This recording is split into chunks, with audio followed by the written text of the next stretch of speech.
What happens when one act of kindness costs you everything you've worked for, but brings you face to face with a destiny you never imagined?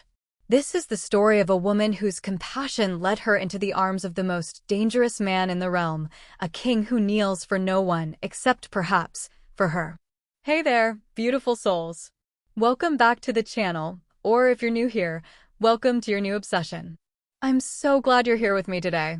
Drop a comment below and let me know. Where in the world are you watching from?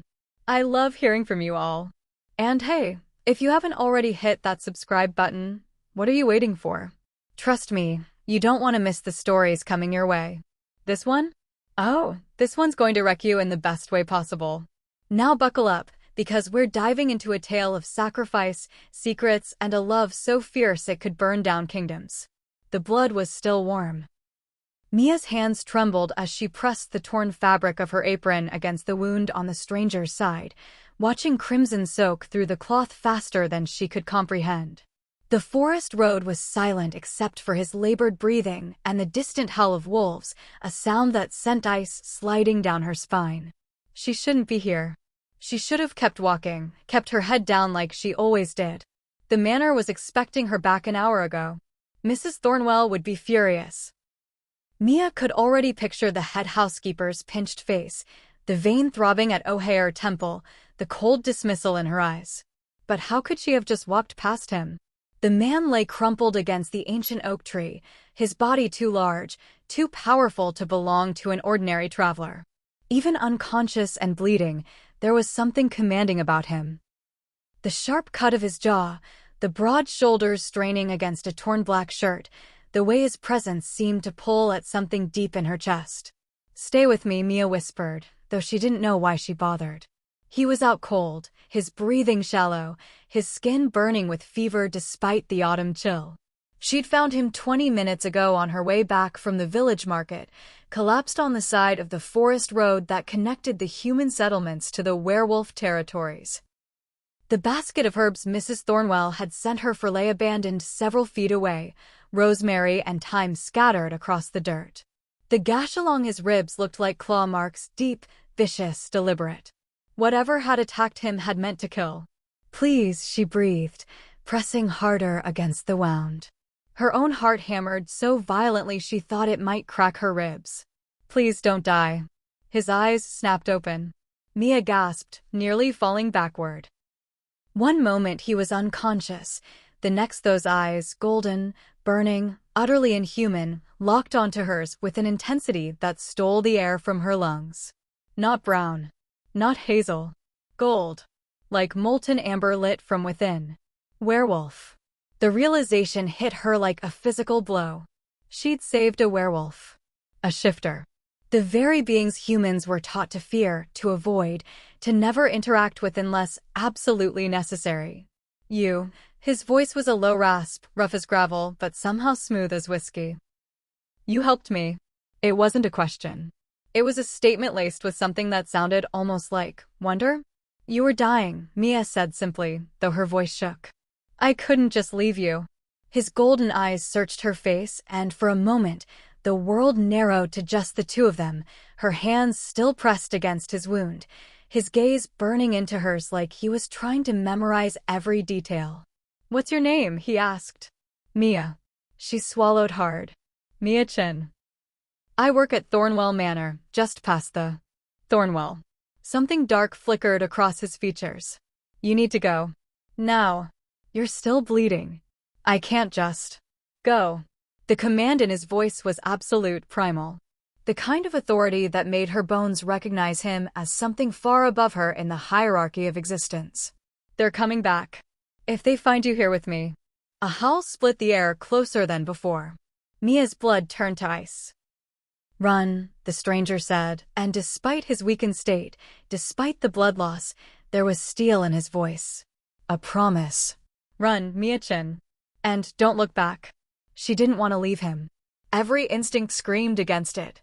But the howls were multiplying now, coming from multiple directions, and the look in his golden eyes told her that staying would mean her death. So Mia ran. She ran through the forest like demons were chasing her, branches whipping at her face, her uniform snagging on thorns. She ran until her lungs burned and her legs screamed, until the lights of Thornwell Manor finally pierced the darkness ahead. She burst through the servants' entrance at 9:30, 2.5 hours late. Mrs. Thornwell was waiting. The head housekeeper stood in the kitchen doorway, arms crossed, her thin frame radiating cold fury. Behind her, the other servants had gone quiet, watching with a mixture of pity and morbid curiosity. "Miss Chin." Mrs. Thornwell's voice could have frozen fire. "How kind of you to finally grace us with your presence." "I'm sorry, Mia's words tumbled out in a rush, her chest still heaving. "There was a man on the road, he was hurt, I couldn't just leave him." "Excuses." The word cracked like a whip. "I sent you on a simple errand. A task a child could complete. And you return hours late with wild stories," and her eyes narrowed, landing on Mia's hands. "Is that blood?" Mia looked down. Her hands were still stained crimson, the stranger's blood dried beneath her fingernails, smeared across her palms. "I told you, there was a man." "Enough." Mrs. Thornwell's face was stone. "Lord Thornwell has been more than generous in employing you despite your circumstances. An orphan with no references, no family, no connections. We took you in out of Christian charity, gave you work when no one else would." Mia's throat tightened. She knew where this was going. "And this is how you repair kindness?" "By gallivanting through the forest, consorting with God knows who, returning late and filthy and utterly useless." "Please," Mia whispered. "It won't happen again. I promise." "You're right. It won't."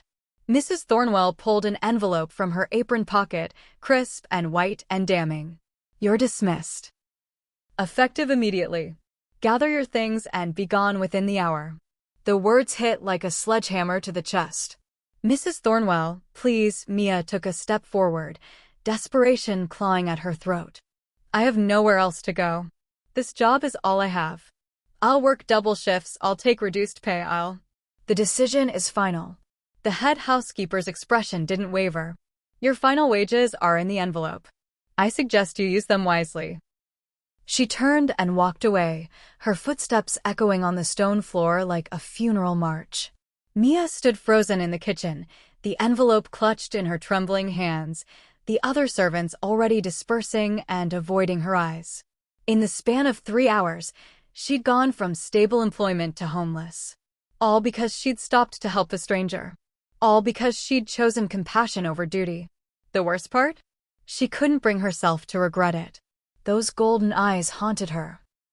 The way he'd looked at her like she was something precious, something rare.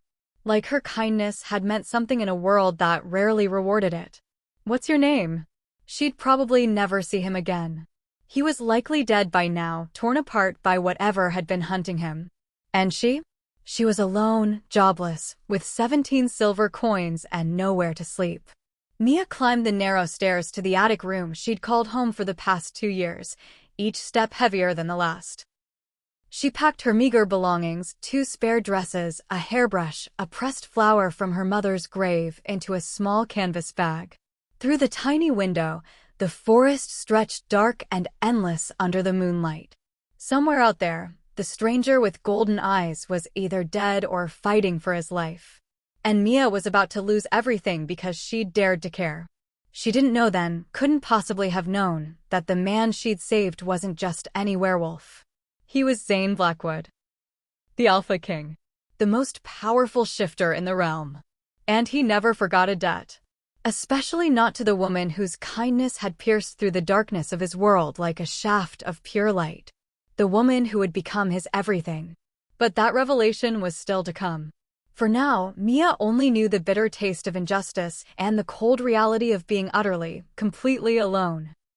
She shouldered her bag and walked out of Thornwell Manor for the last time, stepping into a night that promised nothing but uncertainty. Behind her, the manor's windows glowed warm and golden, a world she no longer belonged to. Ahead, the forest whispered secrets she couldn't yet understand. And somewhere in the darkness, a king was waking up. 3 days. Mia had been homeless for 3 days, and the world had never felt colder. She sat on a weathered bench at the edge of the village square, her canvas bag clutched against her chest like a shield, watching the morning market come to life around her. Vendors called out their wares: fresh bread, autumn apples, wool blankets that cost more than she had to her name. The smell of cinnamon rolls from the bakery made her stomach clench with hunger she'd learned to ignore. 17 silver coins had become 12. Then 8. Now she was down to 5, and the reality of her situation pressed against her chest like a stone. No job. No references. Mrs. Thornwell had made sure of that, sending word through the servant network that Mia Chen was unreliable, possibly mad, certainly not worth hiring. No family. Her mother had died of fever when Mia was 16, and her father, well, her father had never been part of the picture. The other servants at Thornwell had whispered about it when they thought she couldn't hear. Bastard child. No wonder she's got nowhere to go. No wonder no one wants her. Mia had learned early that the world wasn't kind to women with no connections, no dowry, no pretty face to leverage into a decent marriage. She was plain, she knew that. Mouse-brown hair, unremarkable features, too thin from years of making do with kitchen scraps and leftover meals. The kind of girl men looked past, not at. Which had always been fine with her. She didn't need to be noticed. She just needed to survive.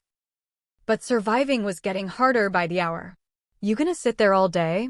Or are you actually buying something?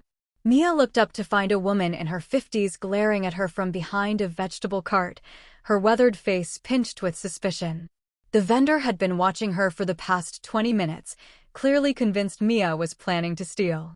Sorry, Mia said quietly, rising from the bench. I was just resting. Well, rest somewhere else. You're bad for business, looking like that. Looking like that. Like a vagrant. Like someone who didn't belong.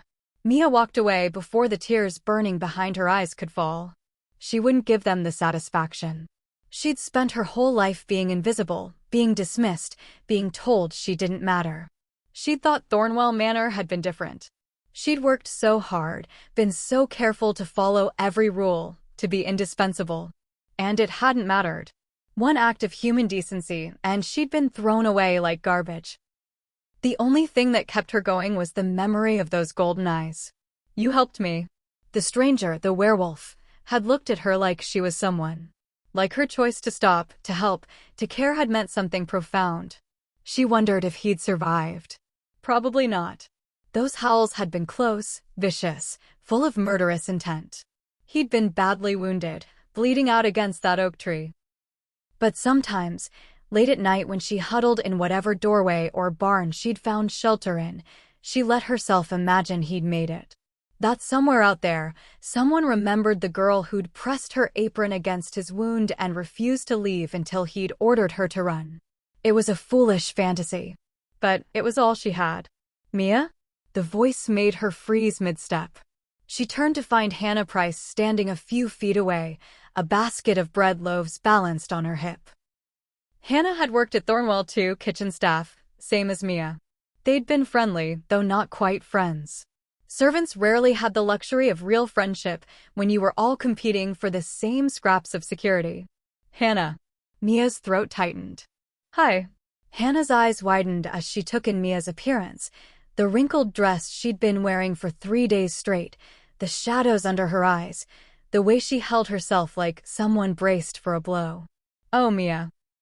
Hannah's voice dropped, sympathy flooding her features. I heard what happened.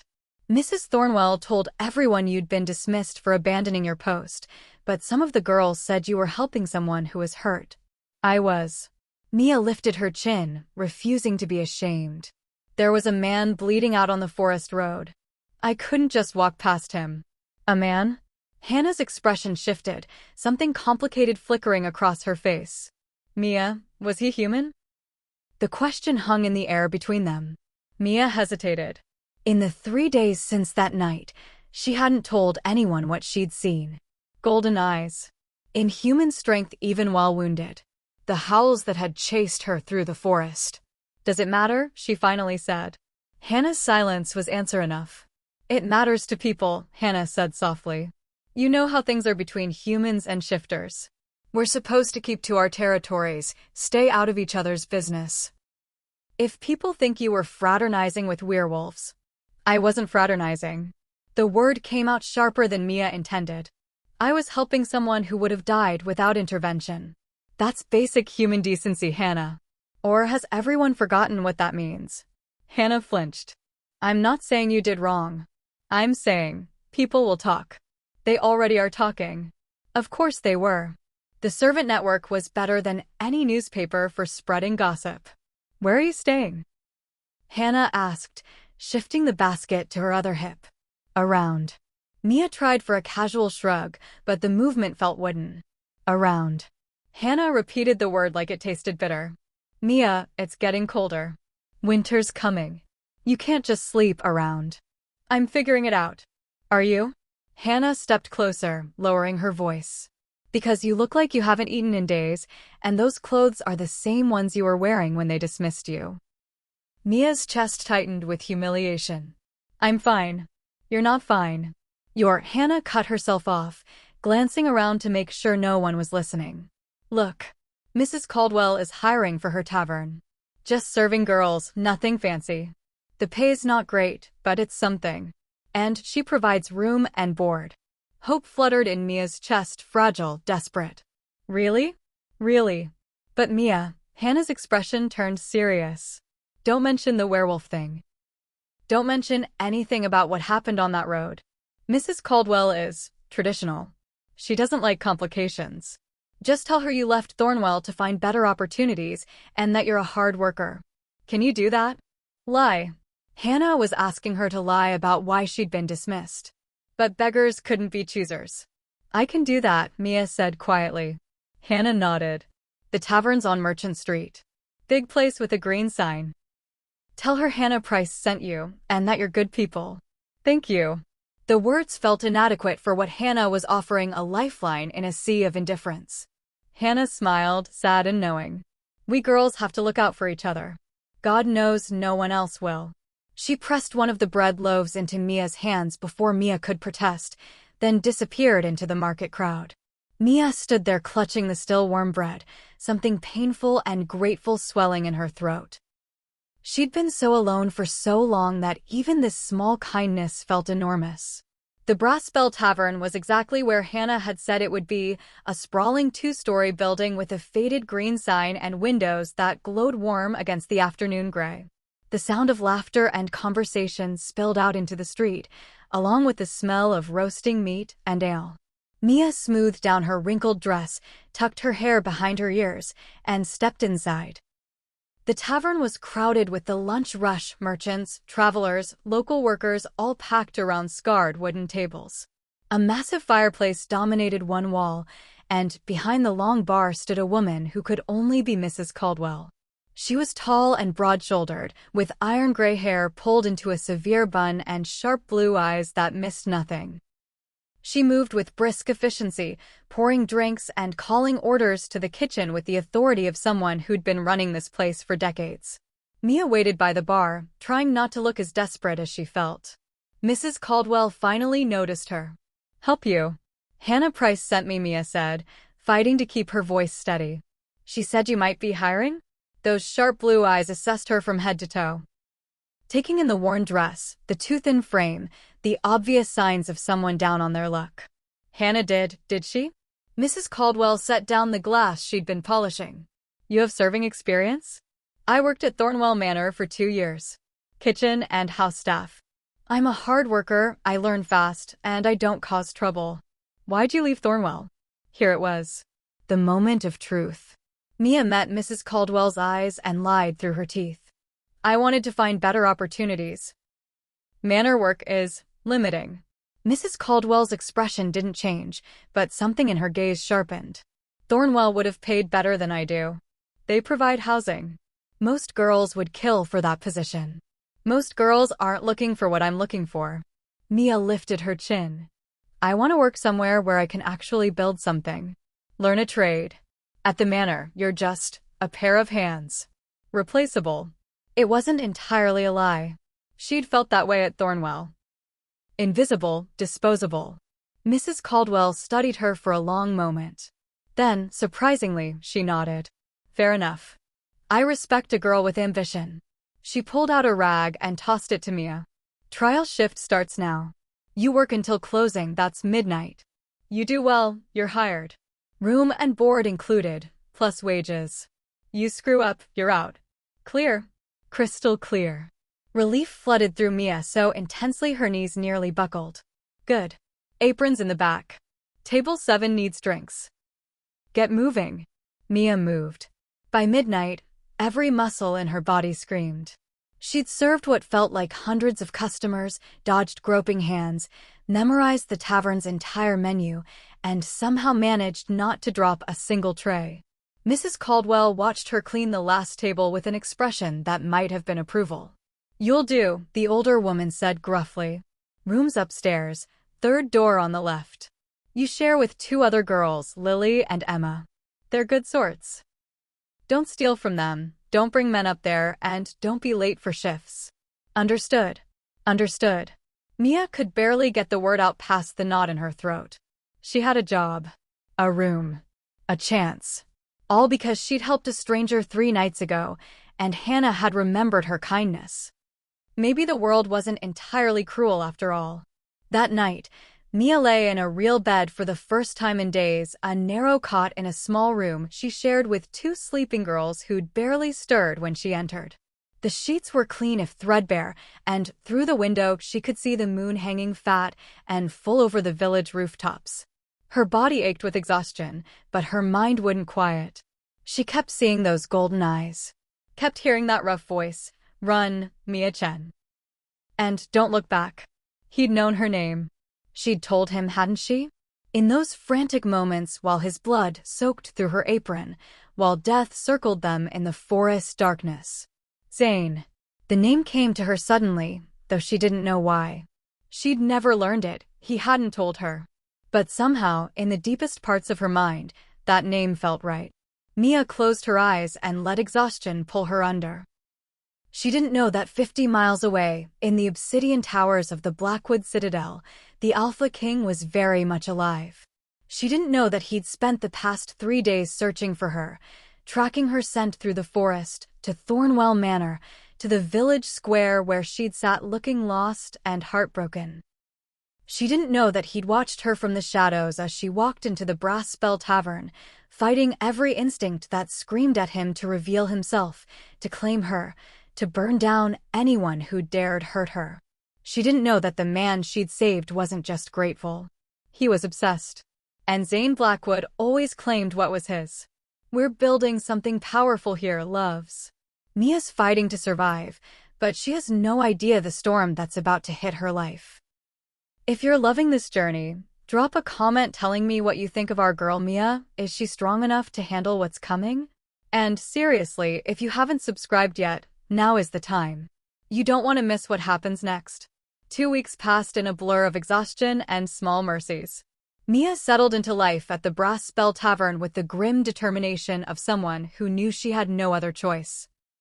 She woke before dawn, worked until her feet bled, and collapsed into bed each night too tired to dream. Mrs. Caldwell was tough but fair. Lily and Emma, her roommates, were kind in the careless way of girls too busy surviving to invest deeply in friendship. The customers were a mixed bag, some generous, some handsy, most just indifferent. It wasn't the life Mia had imagined for herself as a child, but it was a life. She was fed, sheltered, and earning enough to start saving for something. She didn't know what yet. A future, maybe. The kind where she wouldn't always be one disaster away from homelessness. The memory of the stranger, the werewolf with golden eyes, had started to fade around the edges, becoming more dream than reality. Sometimes Mia wondered if she'd imagined the whole thing. Maybe she'd been more exhausted that night than she'd realized. Maybe her mind had conjured those impossible eyes, that commanding presence. Maybe she'd helped an ordinary man, and her isolation-starved brain had invented the rest. It was easier to believe that than to accept she'd saved something powerful and dangerous and utterly beyond her understanding. The tavern had been unusually crowded all evening, some kind of merchant convention in the village, filling every inn and boarding house to capacity. Mia had been running nonstop for hours, her apron pocket heavy with tips, her smile professionally plastered on even as her back screamed in protest. "Table 12 needs refills," Mrs. Caldwell called from behind the bar. Mia grabbed a fresh pitcher of ale and navigated through the crush of bodies toward the corner table where 3 merchants sat discussing grain prices. She was halfway there when the door opened. The entire tavern went quiet. It wasn't a gradual thing. One moment there was noise and laughter and the clatter of dishes, the next there was silence. The kind of silence that presses against your eardrums and makes your instincts scream danger. Mia froze, pitcher clutched in her hands, and slowly turned toward the entrance. 3 men stood in the doorway. No, not men. Werewolves. Even in human form, there was something about them that set them apart. The way they moved, all coiled power and predatory grace. The way their eyes scanned the room with an awareness that went beyond human. The sheer physical presence that made the crowded tavern suddenly feel small and suffocating. The one in front was massive, easily 6.5 feet tall, with shoulders that seemed too broad for the doorframe. Dark hair, sharp features, and eyes that gleamed silver in the lamplight. He wore black from head to toe, expensive clothing that marked him as someone important. But it was the 2 men flanking him that made Mia's breath catch. The one on the left was lean and dangerous-looking, with auburn hair and a scar running through his eyebrow. His eyes were a pale green that reminded Mia of winter ice. The one on the right was broader, built like a warrior, with black hair and a face that could have been carved from stone. And all 3 of them radiated power. The kind of power that made humans instinctively lower their eyes, made prey animals freeze, made every person in the tavern understand on a primal level that they were in the presence of apex predators. Mrs. Caldwell recovered first, her voice admirably steady. "Gentlemen, welcome to the Brass Bell. If you're looking for rooms, I'm afraid we're full up tonight, but I can recommend. We're not looking for rooms." The massive one in front spoke, and his voice carried that same otherworldly quality Mia remembered from the forest. Deeper than human, resonating in frequencies that made her bones vibrate. "We're looking for someone." Oh God. Mia's hands started to shake, making the ale slosh in the pitcher. This was about that night. It had to be. They'd tracked her somehow, found her, and now they were going to, what? Kill her for interfering? Punish her for helping their enemy? And who might that be? Mrs. Caldwell's tone had gone carefully neutral. The werewolf's silver eyes swept the tavern, moving over each face with methodical precision. Assessing. Searching. Then they landed on Mia. And stopped. The world tilted sideways. Those weren't the golden eyes she remembered. These were silver, cold, and calculating. But the recognition that flared in them was unmistakable. He'd found what he was looking for. Her, he said, and lifted one hand to point directly at Mia. Every eye in the tavern swiveled to stare at her. Mia's heart hammered so violently she thought it might crack her ribs. The pitcher slipped from her nerveless fingers and shattered on the floor, ale spreading in a dark puddle around her feet.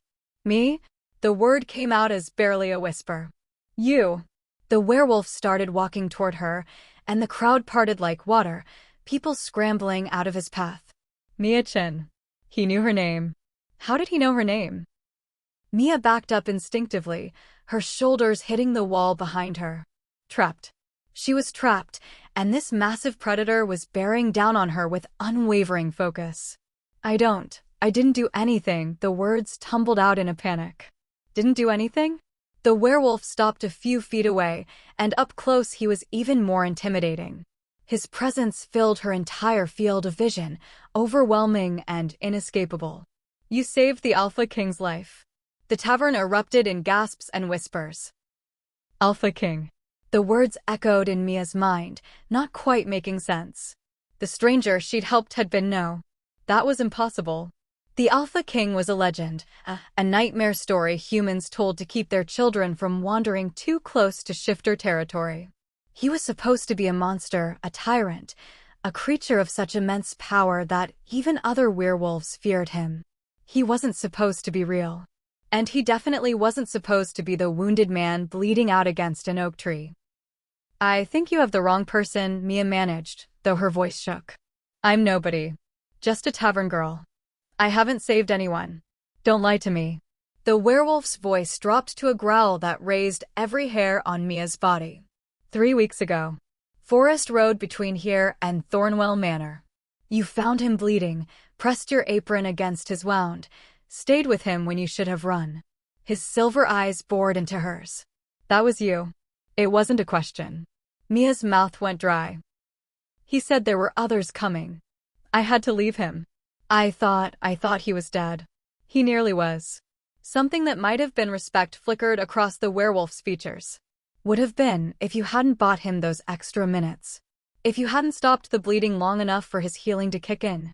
I don't understand. Mia looked between the 3 werewolves, her mind racing. If he survived, if he's the Alpha King, then why? What do you want from me? The werewolf exchanged a glance with his 2 companions. Some silent communication passed between them. His Majesty wishes to speak with you, he finally said. The formal title sent ice down Mia's spine. About what? That's not information I'm authorized to share. The werewolf's expression gave nothing away. But I can tell you that you're not in danger. The king wants to thank you personally for your service. To compensate you for what you lost because of your actions that night. Compensate her? You mean Thornwell? The realization hit like a slap. You know they fired me. We know everything, Miss Chen. The auburn-haired werewolf spoke for the first time, his voice smooth as silk and twice as dangerous. We know you were dismissed without references. We know you spent 3 days homeless before finding work here. We know exactly how much your kindness cost you. The fact that they'd been tracking her, watching her, knowing her circumstances while she struggled in ignorance, it should have terrified her. It did terrify her. But underneath the fear was something else. Something that felt almost like vindication? The man she'd saved had survived. Had recovered. Had sent his people to find her. He'd remembered. Miss Chen. Mrs. Caldwell's voice cut through the fog. The older woman had moved to stand beside Mia, her expression concerned. You don't have to go anywhere with these gentlemen if you don't want to. I won't have my girls pressured. The massive werewolf turned his silver gaze to Mrs. Caldwell, and, to her credit, the tavern keeper didn't flinch. We're not here to pressure anyone, he said mildly. Miss Chen is free to refuse. Though I should mention that His Majesty has authorized me to offer compensation for her time. Say, 100 gold sovereigns just for agreeing to meet with him. The tavern went dead silent. 100 gold sovereigns was more money than Mia would earn in 5 years of serving at the tavern. It was enough to buy a small house. To start a business. To build the kind of future she'd stopped letting herself dream about. Mia couldn't finish the sentence. The number was incomprehensible. A token of appreciation, the werewolf finished smoothly. For your trouble. And that's just for the meeting. Whatever His Majesty decides to offer beyond that is at his discretion. This is insane, Mia whispered. I didn't save him for money. I didn't save him expecting anything at all. We know. The werewolf's expression softened almost imperceptibly. That's precisely why you're being summoned. His Majesty wishes to meet the woman who helped him with no expectation of reward. Who risked her own safety and livelihood for a stranger's life. Mia's mind spun. This couldn't be happening. Things like this didn't happen to girls like her, poor, plain, nobody girls with no family and no prospects. But the 3 werewolves standing in front of her were very real. The money they were offering was very real. And somewhere, the man with golden eyes was waiting. If I say yes, Mia said slowly, what happens? Where would we go? The Blackwood Citadel. His Majesty's seat of power. The werewolf gestured to his companions. We would escort you there tonight. You would meet with the king, receive your compensation, and be returned safely by morning if you wish. If I wish. His Majesty may extend an offer of more permanent employment. But that would be entirely your choice to accept or decline. Permanent employment with the Alpha King. The most powerful shifter in the realm. The stuff of legends and nightmares. Mia looked at Mrs. Caldwell, searching for guidance. The older woman's expression was complicated. Concern warring with pragmatism. It's your decision, girl. But 100 gold sovereigns, she shook her head slowly. That's a life-changing sum. And if these gentlemen mean you harm, they wouldn't have bothered asking permission. She was right. If the werewolves wanted to take Mia by force, no one in this tavern could stop them. The fact that they were asking, that they were offering compensation, that they'd approached her publicly rather than dragging her into a dark alley. It suggested they really did just want to talk. Or it suggested they were very good at making their trap look appealing. Mia thought about the man in the forest. The way he'd looked at her with those burning golden eyes. The wonder in his voice when he'd said, "You helped me." She thought about spending the rest of her life wondering what might have happened if she'd been brave enough to say yes. And she thought about 100 gold sovereigns and the future that kind of money could buy. Okay, Mia heard herself say. I'll meet with him. The massive werewolf smiled, a flash of very white teeth that reminded Mia exactly what he was. Excellent. We leave immediately. He turned to Mrs. Caldwell. The girl will be returned safely by dawn, or you have my word you can report our names to the Shifter Council. I am Liam Stone, Beta to the Blackwood Pack. My companions are Ethan Cross and Cole Hunter, both of the King's personal guard. Mrs. Caldwell nodded slowly. See that you keep that promise, Mr. Stone. On my honor. Liam turned back to Mia. Gather whatever you need. We have a carriage waiting. Mia's legs felt like water as she stumbled toward the stairs. This was really happening. She was really going to meet the Alpha King. The man whose life she'd saved. The man who, according to human stories, had conquered half the realm through sheer brutality and cunning. The man with golden eyes who'd looked at her like she was something precious. Lily and Emma were waiting in their shared room, wide-eyed and pale. Mia, what's going on? Lily grabbed her arm. Those are werewolves. From the Blackwood Pack. Why are they looking for you? It's a long story. Mia pulled on her only other dress, the slightly less worn one, and grabbed her small bag. I helped someone a few weeks ago. Turns out he was important. Important. Emma's voice pitched high. Mia, that's the Beta downstairs. The Beta only leaves the Citadel for the Alpha King himself. Whatever this is, it's not just important. I know. Mia's hands shook as she tied her hair back. But I have to go. They're offering enough money to change my life, Emma. I can't just walk away from that. What if they're lying? Lily's grip tightened. What if this is some kind of trap? Then I guess I'll find out. Mia gently extracted herself from Lily's hold. But I don't think it is. I think maybe something good is finally happening to me. And I have to see it through. She hugged both girls quickly, then descended the stairs before she could lose her nerve. Liam Stone stood waiting by the door, his silver eyes tracking her movement. Ready? No. She wasn't ready. She would never be ready for this. Yes, Mia said. They stepped out into the night. A massive black carriage waited in the street. The kind of vehicle Mia had only ever seen from a distance when nobility passed through the village. 6 horses, black as midnight, with eyes that gleamed red in the lamplight. Not normal horses. Shifter bred. After you, Miss Chin. Cole, the stone-faced guard, opened the carriage door. Mia climbed inside, her heart thundering. The interior was luxurious beyond anything she'd experienced. Velvet seats, silk curtains, lamps that gave off a soft golden glow. It smelled like leather and pine and something wild she couldn't name. Liam settled across from her, with Ethan and Cole flanking him. The door closed with a decisive click. How far is the Citadel? Mia asked, trying to keep her voice steady. 2 hours by carriage.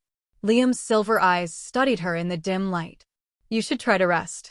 His Majesty keeps late hours. Rest. As if she could possibly sleep knowing she was being taken to meet the Alpha King. The carriage lurched into motion, and Mia watched through the window as the village fell away behind them. The lights growing smaller and smaller until they disappeared entirely. She was leaving behind everything familiar, venturing into the unknown, about to come face to face with a man who was either her salvation or her doom. And she had no idea which. But as the carriage rolled deeper into the night, heading toward the Shifter territories and the obsidian towers that housed the most dangerous man in the realm. Mia felt something she hadn't felt in weeks. Hope. Dangerous, foolish, impossible hope. The Alpha King had sent for her. And somewhere in the darkness ahead, golden eyes were waiting. Oh my god, it's happening. Mia's on her way to meet the Alpha King, and she has no idea what she's walking into. Are you ready for this?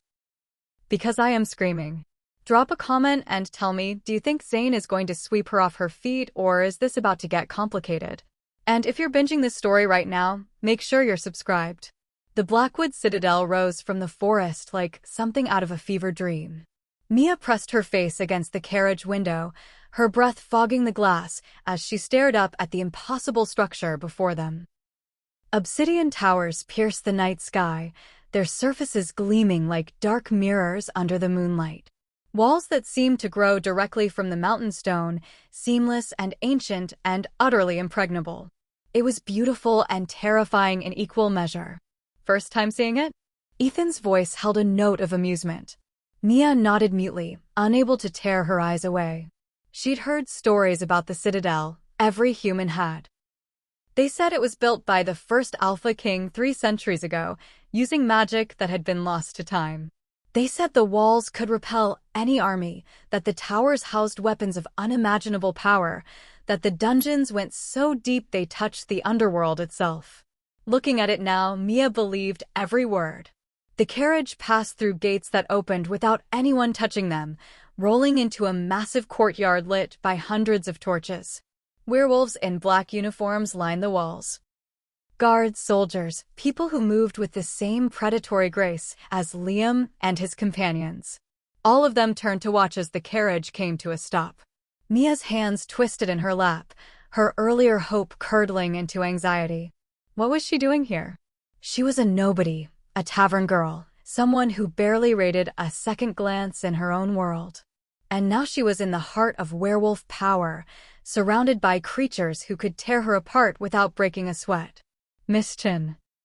Liam's voice was gentle, surprisingly so from such a large man. You're safe here. I give you my word. The word of a werewolf?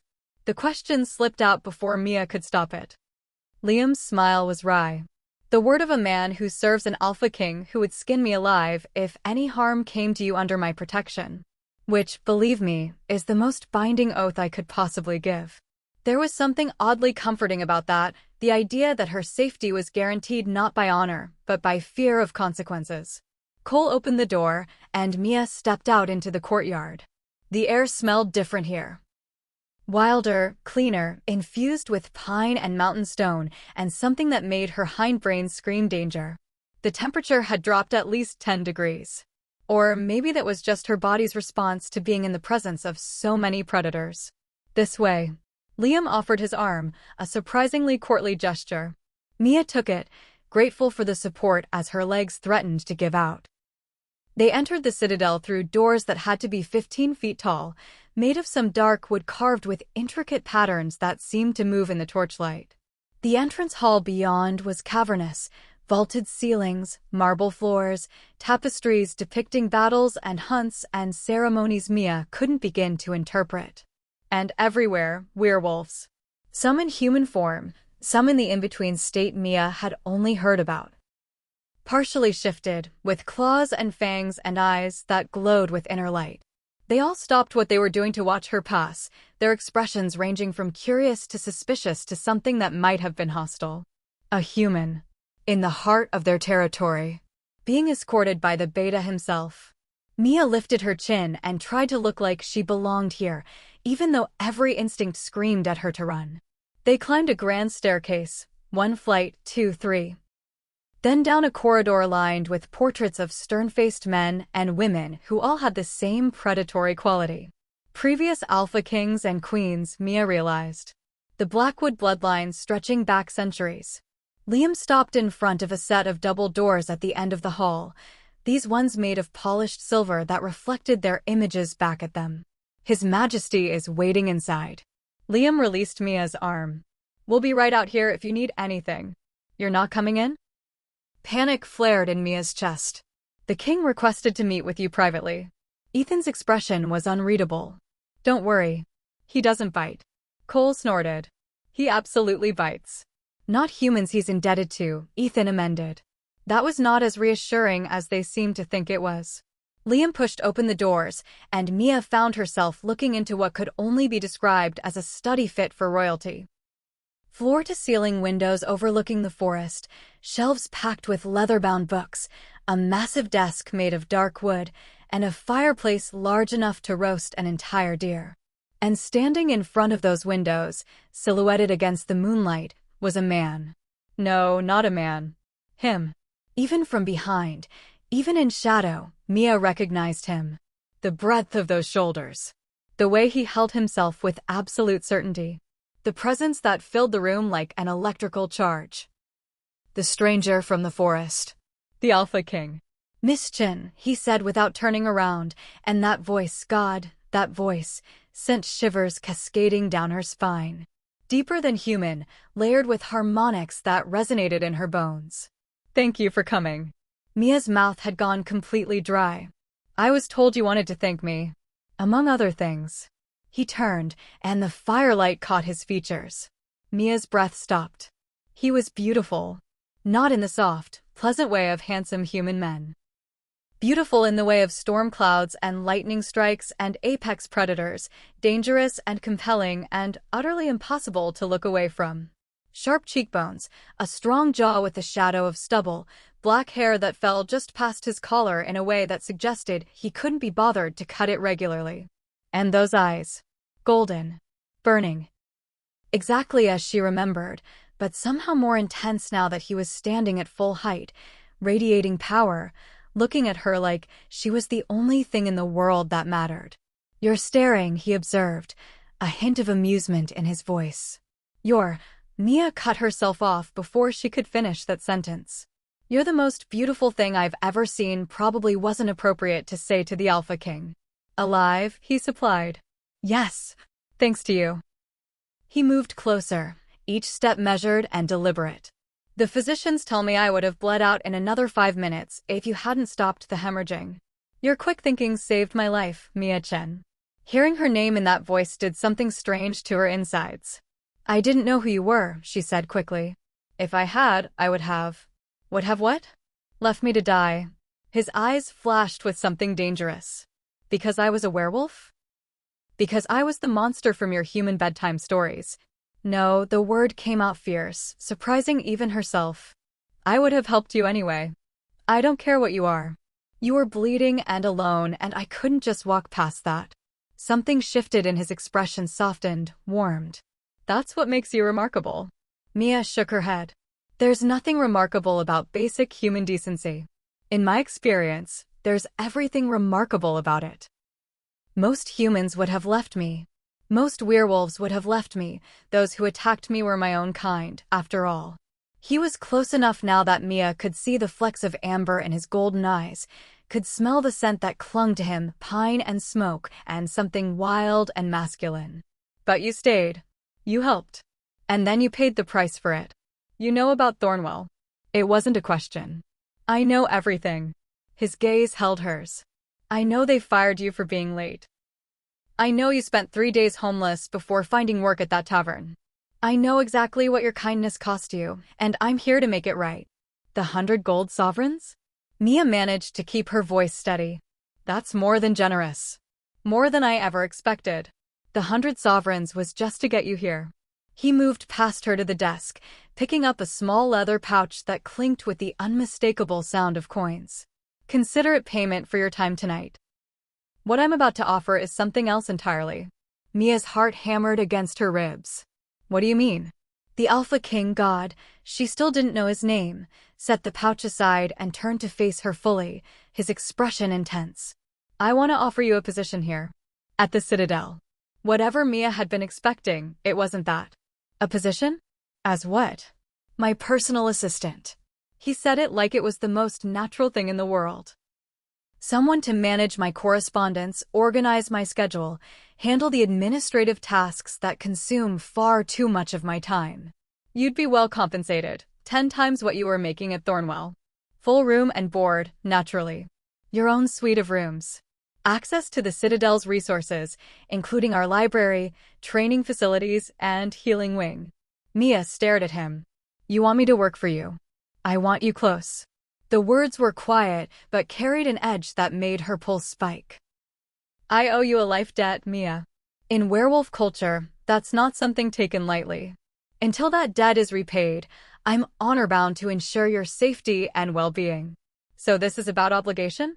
Something that felt dangerously like disappointment curled in Mia's stomach. His eyes flashed. This is about keeping you where I can protect you. Where I can ensure that you never pay the price for helping me again. He stopped, jaw tightening. You saved my life. Let me return the favor by giving you a better one. It was too much.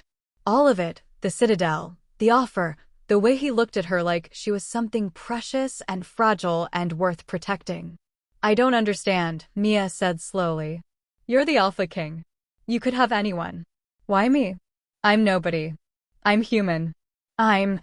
You're the woman who saw me bleeding and broken and chose compassion over fear. He took a step closer, and Mia's back hit the desk.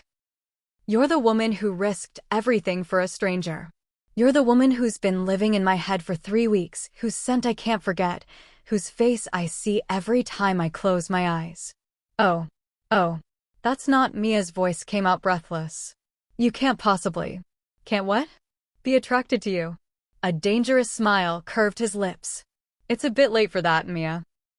I was attracted to you the moment I opened my eyes and saw you pressing your apron against my wound with tears streaming down your face. I was attracted to you when you refused to leave even when I ordered you to run. And I've been attracted to you every single day since, while my people scoured the realm looking for the brave, stubborn, infuriating woman who saved my life and then disappeared. Mia couldn't breathe. Couldn't think. This wasn't happening. The Alpha King wasn't standing inches away, telling her he was attracted to her, looking at her like he wanted to. I need to know your name, she blurted out. He blinked, clearly surprised by the change of subject. Then that dangerous smile widened. Zane. Zane Blackwood. Zane. The name she dreamed without knowing it, that had echoed in her mind during those desperate days after the forest. Zane, she repeated, and something sparked in his eyes at hearing his name on her lips. Say it again. It was an order, but softer. Almost pleading. Zane. He exhaled slowly, like she'd punched the air from his lungs. I knew I was in trouble the moment you said my name in that forest. Even half dead, even with assassins closing in, all I could think about was how much I wanted to hear you say it again. This is insane, Mia whispered. You're the Alpha King. I'm a tavern girl. We're from completely different worlds. So bridge them. His hand came up, hovering near her face, but not quite touching. Stay here. Work for me. Let me repay the debt I owe you. And maybe, his voice dropped lower, intimate. Maybe let me get to know the woman who's been haunting my thoughts. I don't know anything about being a personal assistant. You're intelligent, organized, and capable of making life-or-death decisions under pressure. You'll learn the rest. His golden eyes searched hers. Unless you're afraid. Of course I'm afraid. Mia lifted her chin. You're a werewolf. An Alpha King. And I'm just... If you finish that sentence with just a human or just a nobody, I'm going to be very disappointed. Zane's voice held a note of steel beneath the warmth. You are Mia-chan. The woman who saved my life. The woman who lost everything because of her compassion. The woman who deserves far better than serving drinks to merchants who don't even see her as a person. How did he know that? How could he possibly know how invisible she'd felt at the tavern, at Thornwell, everywhere? I need time to think, Mia said, though her body was screaming at her to say yes, to stay, to let this impossibly beautiful man give her the kind of life she'd never dared imagine. Take all the time you need. Zane finally stepped back, giving her space to breathe. But know that if you say no, I'll still ensure you're taken care of. A house in the village. Enough money to live comfortably. References that will get you any position you want. Why? The question burst out of her. Why do you care so much? It was one act of kindness. People help each other all the time. Not me. The rawness in his voice made her chest ache. Do you have any idea what it's like to be the Alpha King, Mia? Everyone wants something. Everyone has an agenda. Everyone sees the crown, the power, the thing they can use. No one sees the man underneath. His eyes met hers, and in them she saw something that looked almost like loneliness. But you did, he continued quietly. You saw a man bleeding on the forest floor, and you helped him. Not because of who I was, you didn't even know. But because it was the right thing to do. Because you couldn't walk past suffering without trying to stop it. He moved closer again, and this time Mia didn't back away. That's rare, Mia. That's precious. And I'll be damned if I let the world punish you for it. Mia's throat tightened with emotion she couldn't name. No one had ever looked at her like this. Like she mattered. Like her choices had weight and meaning. I should probably mention, Zane added, his tone shifting to something lighter, that if you accept the position, you'll be dealing with a lot of very boring administrative work. Treaties. Trade agreements. Correspondence from pack alphas who seem to think I have nothing better to do than read their 20-page letters about territory disputes. Despite everything, Mia found herself smiling. Is that supposed to discourage me? It's supposed to be honest. His answering smile was devastating. I don't want you to accept because of some fairy tale idea of what working here might be like. It's work. Often tedious work.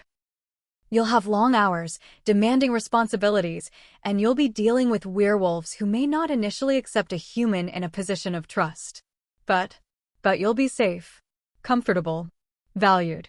And you'll never have to worry about being fired for showing compassion. His voice dropped. And you'll have me. Whatever that's worth. Everything, Mia's traitorous heart whispered. It's worth everything. Can I see where I'd be staying? She heard herself ask. Before I decide? Something triumphant flashed across Zane's face, there and gone so fast she almost missed it. Of course. Let me show you. He offered his arm, the same courtly gesture Liam had made, but when Mia took it, electricity sparked where their skin touched. Zane felt it too. She saw his jaw tighten, saw his pupils dilate slightly. This way. He led her out of the study, past Liam and the guards who looked unsurprised to see them leaving together, down another corridor lined with more portraits and tapestries. The citadel was massive, maze-like, but Zane moved through it with the easy confidence of someone who'd walked these halls his entire life. They stopped in front of a door on the 3rd floor, this one made of carved cherry wood that glowed warm in the lamplight. This would be yours, Zane said, pushing it open. Mia stepped inside and nearly gasped. It wasn't a room. It was a suite. A sitting area with comfortable furniture arranged around another fireplace, a bedroom visible through an archway, and windows that overlooked the forest and mountains beyond. Everything was decorated in warm earth tones, burgundy and gold and forest green. Rich but not ostentatious. Comfortable rather than intimidating. There's a bathing room through there, Zane gestured to another door. And a small kitchenette if you want to prepare your own meals, though you'd be welcome to eat in the main dining hall with the rest of the household. Mia turned in a slow circle, trying to take it all in. This is too much. It's what you deserve. Zane leaned against the doorframe, watching her with those intense golden eyes. What you've always deserved and never received. How did he do that? How did he manage to say exactly what she needed to hear, see exactly what she'd been missing? I have a question, Mia said, turning to face him. Ask. The werewolves who attacked you. Did you ever find them? Zane's expression went cold, all traces of warmth vanishing in an instant. We did. And they learned what happens to those who attempt to assassinate their king. His voice was flat, emotionless. The hard way. Mia should have been frightened by that casual admission of violence. Should have been reminded that this man, no matter how gentle he was with her, was still a predator. Still someone capable of great cruelty. But all she felt was a fierce satisfaction that those who'd tried to kill him had failed. That he'd survived. That she'd get to stand here having this conversation because her choices had mattered. Good, she said simply. Zane's eyes widened slightly. Good. They tried to kill you. They deserve whatever justice you saw fit to deliver. Mia crossed her arms. Does that make me bloodthirsty? It makes you honest. Zane pushed off the doorframe, moving into the room. Most humans would pretend to be horrified, would condemn werewolf justice as barbaric. I'm not most humans. No, his smile was slow and dangerous and made her stomach flip. You're definitely not. They stood there for a long moment, the space between them charged with something Mia didn't have words for. Want. Possibility. The electric awareness of two people drawn together despite every logical reason they shouldn't be. I should let you rest, Zane finally said, though he made no move to leave. It's late, and you've had a long night. Liam will escort you back to the village at dawn if you decide this isn't for you. And if I decide it is? Mia asked quietly. Then you stay.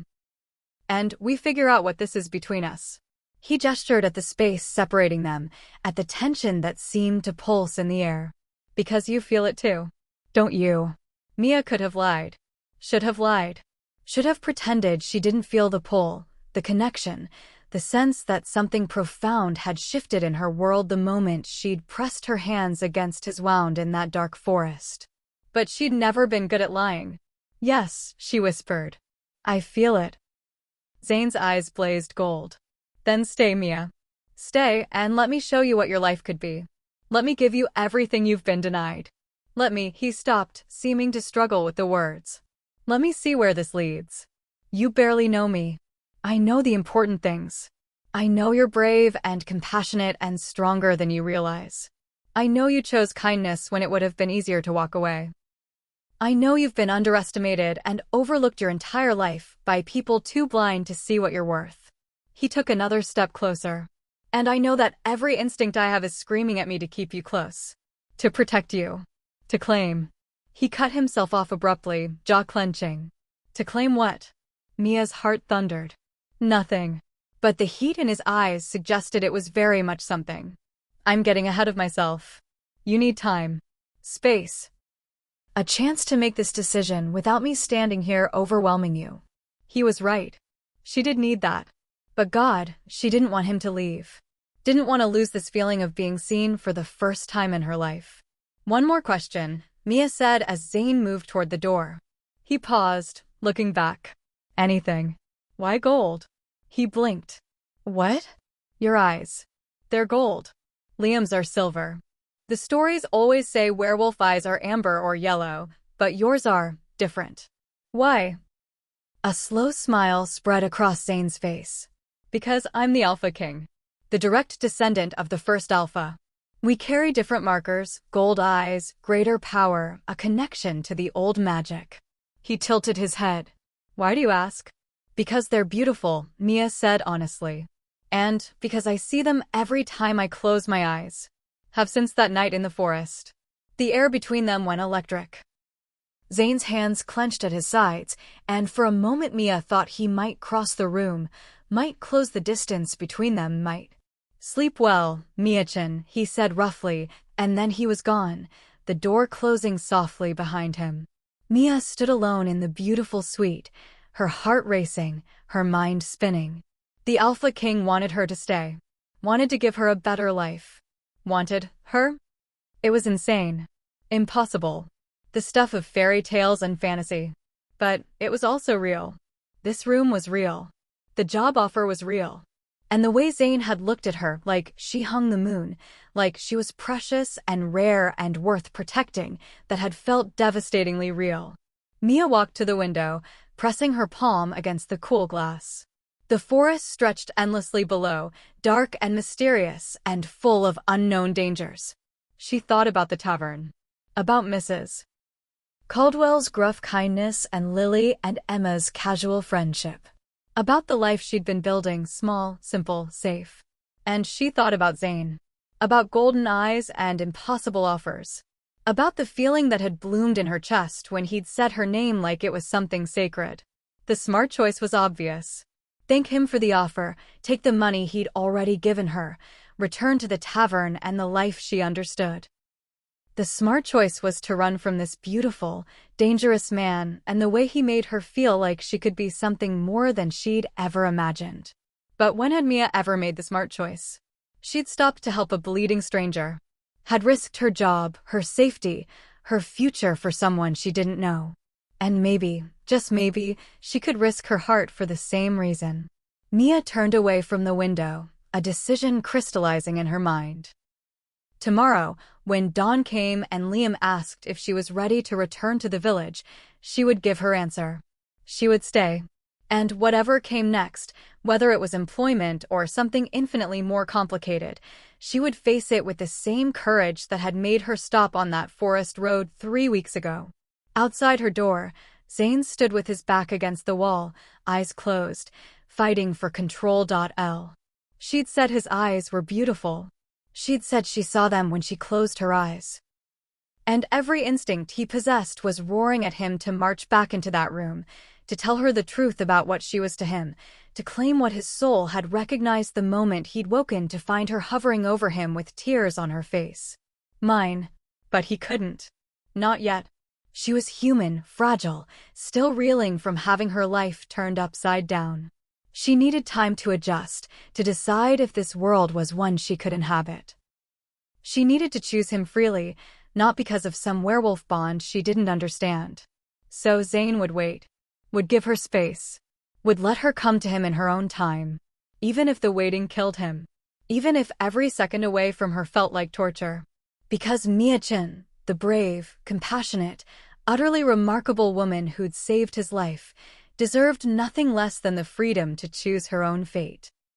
And Zane Blackwood, Alpha King, most powerful shifter in the realm, would give her that choice, no matter how much it cost him. Guys, the tension. Can you feel it? Zane is barely holding himself back and Mia has no idea what's really happening here. If you're loving this slow burn that's about to ignite, drop a love emoji in the comments. And listen, if you haven't hit subscribe yet, this is your sign. Mia woke to sunlight streaming through unfamiliar windows and a moment of pure panic before memory returned. The Citadel. She was in the Citadel. In a room that was hers for the taking if she said yes. She sat up slowly, taking in the luxurious surroundings that seemed even more impossible in daylight. The furniture was real, carved wood and soft fabrics. The view from the window was real, endless forest and mountain peaks touched with morning gold. And Zane was real. The Alpha King with golden eyes who'd looked at her like she was precious. A soft knock sounded at the door. Miss Chin. A female voice, warm and professional. His Majesty asked me to check if you needed anything. I'm Charlotte, head of household staff. Mia wrapped the blanket around herself. She'd slept in her dress, too overwhelmed to even think about changing, and opened the door. The woman on the other side was elegant, probably in her early 40s, with auburn hair swept into a neat bun and kind hazel eyes. She wore a simple but well-tailored dress in deep blue. Good morning. Charlotte's smile was genuine. I hope you slept well? I did, actually. Mia was surprised to realize it was true. Despite everything, she'd slept better than she had in weeks. Excellent. His Majesty thought you might want to freshen up and perhaps have some breakfast before making your decision. Charlotte gestured down the hall. If you'd like, I can have a bath drawn and bring you a change of clothes. Something more comfortable then. She eyed Mia's rumpled dress diplomatically. That would be wonderful, thank you. Within 30 minutes, Mia found herself soaking in a copper tub full of hot water that smelled like lavender and something else she couldn't identify. Something that made her muscles relax and her mind quiet. A simple dress in soft gray had been laid out on the bed, along with undergarments and stockings that were finer than anything she'd ever owned. When she emerged, dressed and feeling more human, Charlotte was waiting with a tray. I thought you might prefer to eat here rather than the dining hall. It can be overwhelming for humans the first time. Charlotte set the tray on the small table near the fireplace. But His Majesty requests your presence in his study when you're ready. No rush. Mia looked at the food, fresh bread, butter, jam, eggs, fruit, tea, and her stomach growled. When had she last eaten? Yesterday afternoon at the tavern? Thank you, Charlotte. Of course. The older woman hesitated. Miss Chin, if I may be frank? Please. His Majesty is different with you. In a good way. Charlotte's smile turned knowing. I've served the Blackwood family for 20 years. I've never seen him look at anyone the way he looked at you last night when he came to request the guest suite be prepared. Mia's cheeks heated. I'm sure you're mistaken. I'm sure I'm not. Charlotte moved toward the door. Whatever you decide, know that you have an ally here. We could use more kindness in these halls. More people who see others as human or werewolf, rather than as tools to be used. She left before Mia could formulate a response. Mia ate slowly, savoring every bite. The food was incredible, better than anything at Thornwell, certainly better than tavern fare. She tried not to think about how easy it would be to get used to this. To good food and hot baths and people treating her with respect. She tried not to think about golden eyes and dangerous smiles and the way her heart had hammered when Zane said her name. But thinking about anything else was impossible.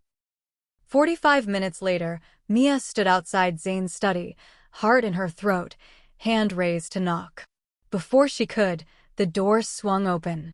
Zane stood on the other side, dressed in black as he'd been last night, looking every inch the powerful ruler he was. But his eyes softened when they landed on her. Mia, come in. She stepped inside, and the door closed behind her with a soft click. Zane moved his desk, and Mia noticed the circles under his eyes, the tension in his shoulders. He looked like he hadn't slept. Did you think about my offer? He asked without preamble. I did. And?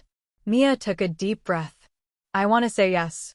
But I need to understand something first. Zane's expression was carefully neutral. Ask. Last night, you said every instinct you have is screaming at you to keep me close. To protect me. You said you wanted to claim. She stopped, watching his jaw tighten. What did you mean? A long silence stretched between them. Finally, Zane exhaled slowly. Sit down, Mia. What I'm about to tell you, you should be sitting. Dread and anticipation warred in her chest as she settled into one of the leather chairs facing his desk. Zane remained standing, his back to her as he stared out the window at the forest beyond. Do you know what a mate bond is? He asked quietly. Mia frowned. I've heard the term. In stories. Werewolf mates, they're supposed to be fated partners, right? Destined by the moon goddess or something. Not, or something. By the moon herself. Zane turned to face her, and the intensity in his golden eyes made her breath catch. It's real, Mia. The bond. When a werewolf meets their true mate, they know. Instantly. It's not a choice or a feeling that grows over time. It's recognition, a soul-deep certainty that this person is yours, and you are theirs. Okay. Mia's heart started to pound. But what does that have to do with? You're my mate. The words hung in the air like a bomb waiting to detonate. Mia stared at him, certain she'd misheard. What? My mate. Zane's voice was steady, but his hands had clenched into fists at his sides. The moment I opened my eyes in that forest and saw you, I knew. The bond snapped into place like a chain wrapping around my soul. You're mine, Mia. And I'm yours. Whether we want it or not. The room tilted sideways. That can't be. Mia's words tumbled over each other. I'm human. Your stories always say mates are between werewolves. It's never. Humans can't. It's rare, Zane interrupted. Extraordinarily rare. Maybe a handful of cases in all of recorded history. But it happens. When the moon chooses, she chooses. Species doesn't matter. Mia's mind reeled. This wasn't real. It couldn't be real. Things like this didn't happen to girls like her. I don't feel any bond, she said, hating how her voice shook. I don't feel chains or soul-deep certainty or whatever you're describing. Because you're human. Zane's expression was pained. The bond works differently for mortals. You don't feel it the way I do. For you, it would manifest as attraction. As a pull you can't quite explain. As feeling safe with me when logic says you should be terrified. As seeing my eyes when you close yours. Oh God. Oh God. All of it. The electric awareness, the way her body responded to his presence, the sense that something profound had shifted when she'd helped him in the forest, that was the bond. No, Mia stood abruptly, backing away. No, you can't just drop this on me. You can't tell me we're fated or destined or whatever and expect me to what? Just accept it. I don't expect you to accept anything. Zane's voice was carefully controlled, but she could see the muscle jumping in his jaw, the tension radiating from his frame. That's why I didn't tell you last night. That's why I was going to let you work here, let you get to know me naturally, let the attraction develop on your terms without this hanging over us. Then why tell me now? The words came out sharper than she intended. Because you asked. His golden eyes blazed. Because I won't lie to you, Mia. Not about this. Not about what you are to me. He took a step forward, and she took a step back, her spine hitting the bookshelf behind her. But I need you to understand something crucial. The mate bond doesn't control you. It doesn't force you to feel anything you don't want to feel. You have free will. You can walk away from this, from me, and live your entire life never accepting the bond. And you? Mia whispered. What happens to you if I walk away? Zane's laugh was hollow. I spend the rest of my life knowing my mate is out there, feeling the pull of the bond every second of every day, unable to form connections with anyone else because my soul has already chosen. But I'll survive. Alpha Kings are good at surviving. The casual way he said it, like his own suffering was inconsequential, made something twist in Mia's chest. That's not fair, she said. How is that fair? I help you one time, and suddenly my choices affect your entire existence. Life isn't fair, Mia. You of all people should know that. His voice gentled. But this isn't about fairness. It's about truth. You saved my life, and in doing so, the moon revealed what you are to me. I can't change that. Can't undo it. All I can do is tell you the truth and let you decide what happens next. Mia's mind was spinning too fast to catch any single thought. What do you want from me? Everything. The word was raw honest. I want you to stay. I want you to give me a chance to court you properly, to let you see what your life could be here. I want you to fall in love with me the way I'm already halfway to falling in love with you. He stopped, running a hand through his hair in a gesture of pure frustration. But more than any of that, I want you to be happy. Even if that happiness is away from me. Tears burned behind Mia's eyes. This was too much. All of it. The offer, the attraction, and now this revelation that she was somehow bound to the most powerful shifter in the realm by forces beyond her control or understanding. I need air, she managed. I need to think. The gardens. Zane moved to his desk, scribbling something on a piece of paper. Take this. It's a safe passage token. No one will bother you. There's a path that leads to a clearing with a fountain. You can't miss it. Take all the time you need. Mia took the paper with trembling hands, careful not to let their fingers touch. She couldn't handle that right now, couldn't handle the spark of electricity, the confirmation that something did exist between them beyond ordinary attraction. She fled. The gardens were massive, beautifully maintained, and blessedly empty. Mia found the clearing Zane had described, a circular space surrounded by ancient oak trees, with a fountain at the center depicting a wolf howling at the moon. Water cascaded from the wolf's raised muzzle, the sound soothing in its consistency. She collapsed onto a stone bench and let her head drop into her hands. Mates. The Alpha King's mate. It sounded like something from a story, not reality. But the way Zane had looked at her when he'd said it, that had been devastatingly real. Miss Chin. Mia's head snapped up. A woman stood at the edge of the clearing, tall and elegant with long black hair and eyes that gleamed amber in the sunlight. She wore fitted leather pants and a tunic that suggested she was either a warrior or someone important. Maybe both.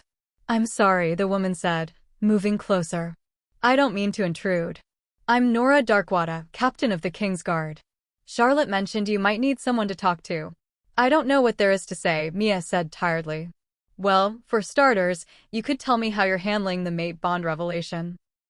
Nora settled onto the bench beside her, close enough to be companionable, but far enough to respect boundaries. Because judging by your expression, Zane just dropped that particular bomb. Mia's laugh was slightly hysterical. Is it that obvious? You have the look of someone whose world just turned inside out. I've seen it before. Nora's smile was sympathetic. Can I offer some perspective? From someone who's not the Alpha King and not bound to him by fate. Please. Zane is a good man. A great king. But he's been alone for a long time. Nora's expression turned serious. Alpha Kings don't get to choose their mates any more than their mates choose them. The moon decides. And she doesn't make mistakes. How can you be sure? Mia turned to face her. What if this is a mistake? What if I'm not strong enough or special enough or... Stop. Nora's voice carried command. The moon doesn't choose based on strength or status. She chooses based on what the soul needs. Zane needs someone who sees him as a man, not just a king. Someone who would risk everything to help a stranger. Someone compassionate and brave and real. She paused, studying Mia intently. You saved his life without knowing who he was. Without expecting anything in return. Do you have any idea how rare that is? How precious? I just did what anyone would do. No, you did what you would do. And that's exactly why the moon chose you. Nora stood, brushing off her pants. But here's the thing, Miss Chin, you don't have to accept the bond. You can walk away. Zane will let you, because he's honorable like that. But I've watched him since he found out about you. I've seen the way he's been searching, the way his eyes light up when he talks about the woman who saved him. I've seen him happy for the first time in years. She met Mia's eyes. So my advice? Don't decide based on fear. Don't decide based on what you think you deserve or don't deserve. Decide based on what you want. What you really want, in the deepest part of your heart. With that, Nora walked away, leaving Mia alone with the fountain and her spiraling thoughts. What did she want? Safety. Stability. Those were the easy answers, the things she'd been chasing her whole life. But underneath those surface desires, in the place Nora had mentioned, what did her heart actually want? Mia closed her eyes and let herself remember. Zane's golden eyes in the darkness.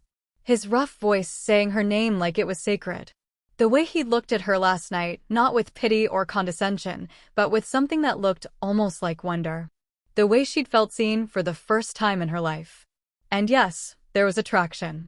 Powerful, undeniable attraction that made her pulse race and her skin flush and her body respond in ways she'd never experienced before. But it was more than that. It was the way he'd offered her a better life without demanding anything in return. The way he'd been honest about the bond even when lying would have been easier. The way he'd said he wanted her happiness above his own needs. When had anyone ever put her first? I thought I might find you here. Mia's eyes flew open. Zane stood at the edge of the clearing, hands shoved in his pockets, looking uncertain in a way that seemed completely at odds with his usual commanding presence. I'm sorry, he said quickly. I know you needed space. But I couldn't. I had to make sure you understood something. What? Mia's voice was barely a whisper. Zane crossed the clearing in long strides, dropping to his knees in front of her bench so they were eye level. The position, the alpha king on his knees before a human girl, was so shocking that Mia forgot to breathe. The mate bond doesn't make me love you, he said intently, holding her gaze. It made me recognize you. But what I feel, the way my heart stops when you walk into a room, the way I want to know every thought in your head, every dream you've ever had, the way I want to give you the world and watch you bloom in the safety I can provide. His voice dropped lower, more intense. That's not the bond, Mia. That's me. That's a man falling for a woman who showed him kindness when he had nothing else. Who chose compassion over convenience. Who's been underestimated her entire life and deserves someone who sees her worth. Tears spilled down Mia's cheeks. You barely know me. Then let me know you. His hand came up, hovering near her face. Let me learn every detail. Let me earn your trust and your affection and maybe, someday, your love. Not because fate said so, but because you choose it. Because you choose me. And if I can't? Mia asked through her tears. If I try and realize I'm not built for this world? If I can't handle being the maid of the Alpha King? Then I'll let you go. The words clearly cost him, but his gaze never wavered. I'll give you enough money to build whatever life you want, wherever you want it. I'll make sure you're safe and cared for. And I'll spend the rest of my existence grateful that I got to meet you at all. It was the promise that broke her. Not the declarations of feeling or the pretty words or even the mate bond revelation. But this, his absolute certainty that he would let her go if she asked. That he valued her choice above his own happiness. No one had ever done that for Mia. No one had ever put her needs first. And suddenly, she knew what she wanted. I'll stay, she whispered. Zane went very still. What? I'll stay. I'll work here. I'll give us a chance. Mia's hands were shaking, but her voice was steady. But I need you to understand something, Zane. I'm not agreeing because of the mate bond. I'm not even agreeing because you're the Alpha King or because of the money or the security. Then why? His golden eyes were wide, hopeful, almost desperate. Because when I close my eyes, I see yours. Because you make me feel seen. Because you offered me a better life without demanding anything in return. Because you got down on your knees and promised to let me go if I asked. Mia's tears flowed freely now. Because I think maybe you're the first person who's ever looked at me and seen someone worth fighting for. And I want to see where this goes. The sound Zane made was somewhere between a growl and a sob. His hand finally closed the distance, cupping her cheek with a gentleness that belied his strength. Mia, he breathed, and her name had never sounded like that before. Like prayer, like promise, like everything. But, Mia added, covering his hand with hers, we do this slowly. We get to know each other. No pressure, no expectations. Just see what develops naturally. Can you do that? I can do anything you need me to do. The fierce certainty in his voice made her believe him. Slow. Natural. Your pace, your choice. Always your choice. Mia nodded, relief and terror and anticipation swirling in her chest. Okay, then I'll stay. Zane's smile was radiant. Pure joy that transformed his face from beautiful to absolutely devastating. You'll stay. I'll stay, she confirmed. He rose smoothly, pulling her up with him, and for a moment they stood there in the clearing with the fountain singing behind them and sunlight filtering through the oak trees overhead. Thank you, Zane said softly. For giving me this chance. For not running when you had every reason to. Thank you, Mia countered, for being honest. For respecting my choice. For... She stopped, the words catching in her throat. For what? For making me feel like I matter. Something fierce and possessive flashed in Zane's eyes. You don't just matter, Mia. You're everything. And I'm going to spend however long it takes making sure you know that. Making sure you never doubt your worth again. It was too much. Too intense. But God, it felt good. Felt right in a way nothing in Mia's life ever had before. So what happens now? She asked. Now. Zane's smile turned wry. Now you start the most boring job in the realm. I have about 300 pieces of correspondence that need responses, 2 territorial disputes that require mediation, and a treaty with the Northern Pax that needs review. Despite everything, Mia laughed. That does sound boring. I warned you. But his eyes were dancing with amusement and something warmer. Though I should mention that as my personal assistant, you'll also be required to attend pack functions, diplomatic dinners, and the occasional formal ball. Think you can handle that? Me? At a formal ball? Mia looked down at herself, still just a girl in a borrowed gray dress. I don't know how to dance. I don't know which fork to use. I'll embarrass you. Impossible. Zane's thumb brushed across her cheekbone. You could never embarrass me, Mia. And we'll teach you everything you need to know. Charlotte is an expert in protocol, and I'm told I'm a decent dancer when I'm not busy being an intimidating ruler. I find that hard to believe. Which part? That I can dance or that I'm intimidating? That you're anything other than intimidating? But Mia was smiling as she said it. Good. Zane's expression turned serious. Let them be intimidated. Let everyone in this citadel know that you're under my personal protection. That anyone who disrespects you answers to me. A shiver ran down Mia's spine, not fear, but something else. The primal certainty that this man would burn down the world to keep her safe. Come on, Zane said, offering his arm. Let me show you where you'll be working. Fair warning, my office is chaos. But I have faith you'll whip it into shape quickly. Mia took his arm, marveling at how natural it felt. How right. As they walked back through the gardens toward the citadel, sunlight warming their shoulders and possibility stretching ahead like an unwritten story, Mia felt something shift inside her. For her entire life, she'd been invisible. Overlooked. Dismissed as someone who didn't matter. But in Zane's eyes, she saw a different reflection.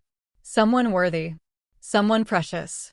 Someone who'd saved a king and ended up capturing his heart. She didn't know what the future held. Didn't know if she could really navigate this world of werewolves and politics and mate bonds that defied logic. But she knew one thing with absolute certainty. She was done running from possibility just because it scared her. She was done accepting less than she deserved just because it was easier. Mia Chen, orphan and tavern girl and nobody special, had been chosen by the moon herself. And maybe, just maybe, it was time to start believing she was worthy of that choice. 3 months. Mia had been at the Citadel for 3 months, and in that time, her entire world had transformed. She'd learned to navigate the labyrinthine halls without getting lost. She'd mastered the complex protocols that governed werewolf society, who bowed to whom, which titles to use, how to address visiting alphas without causing offense. She'd developed a system for organizing Zane's correspondence that actually worked, turning his chaotic office into something functional. And she'd fallen in love with him.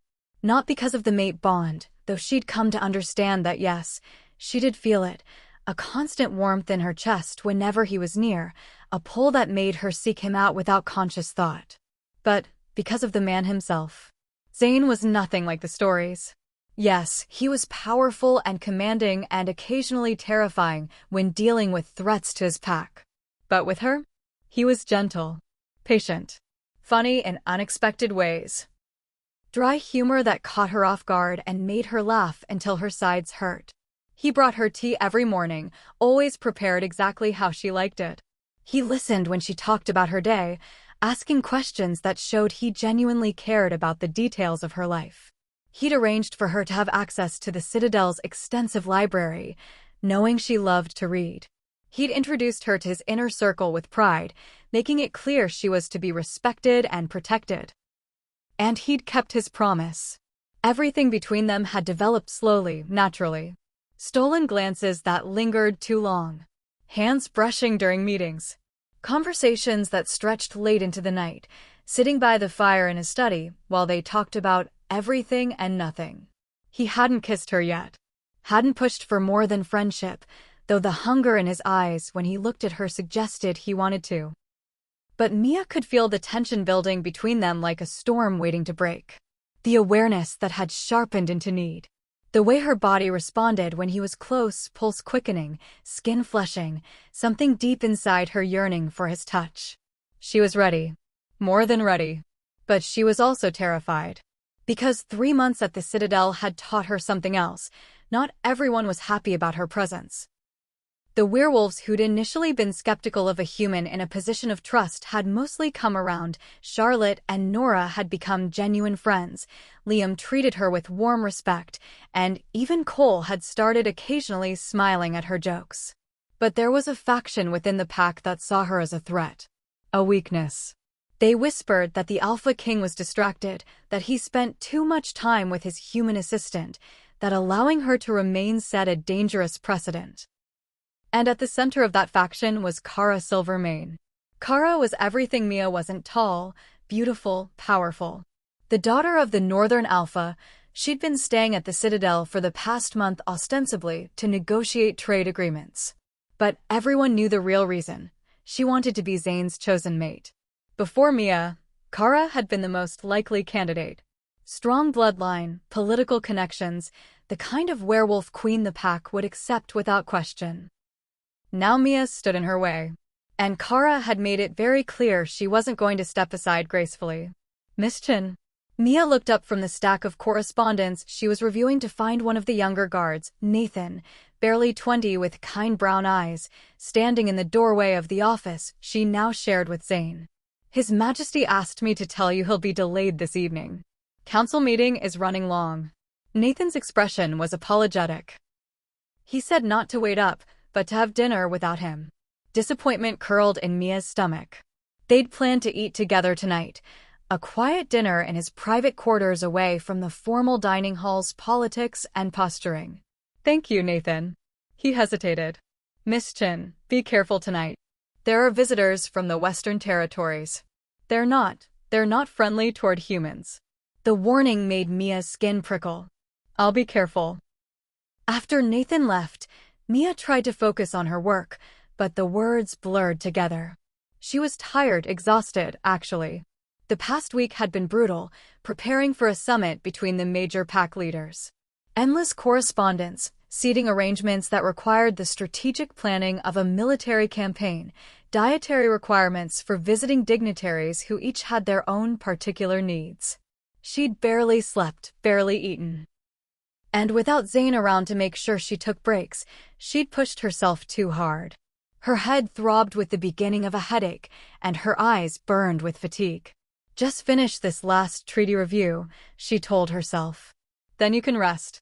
She was halfway through the document when her vision doubled. Mia blinked hard, trying to clear it.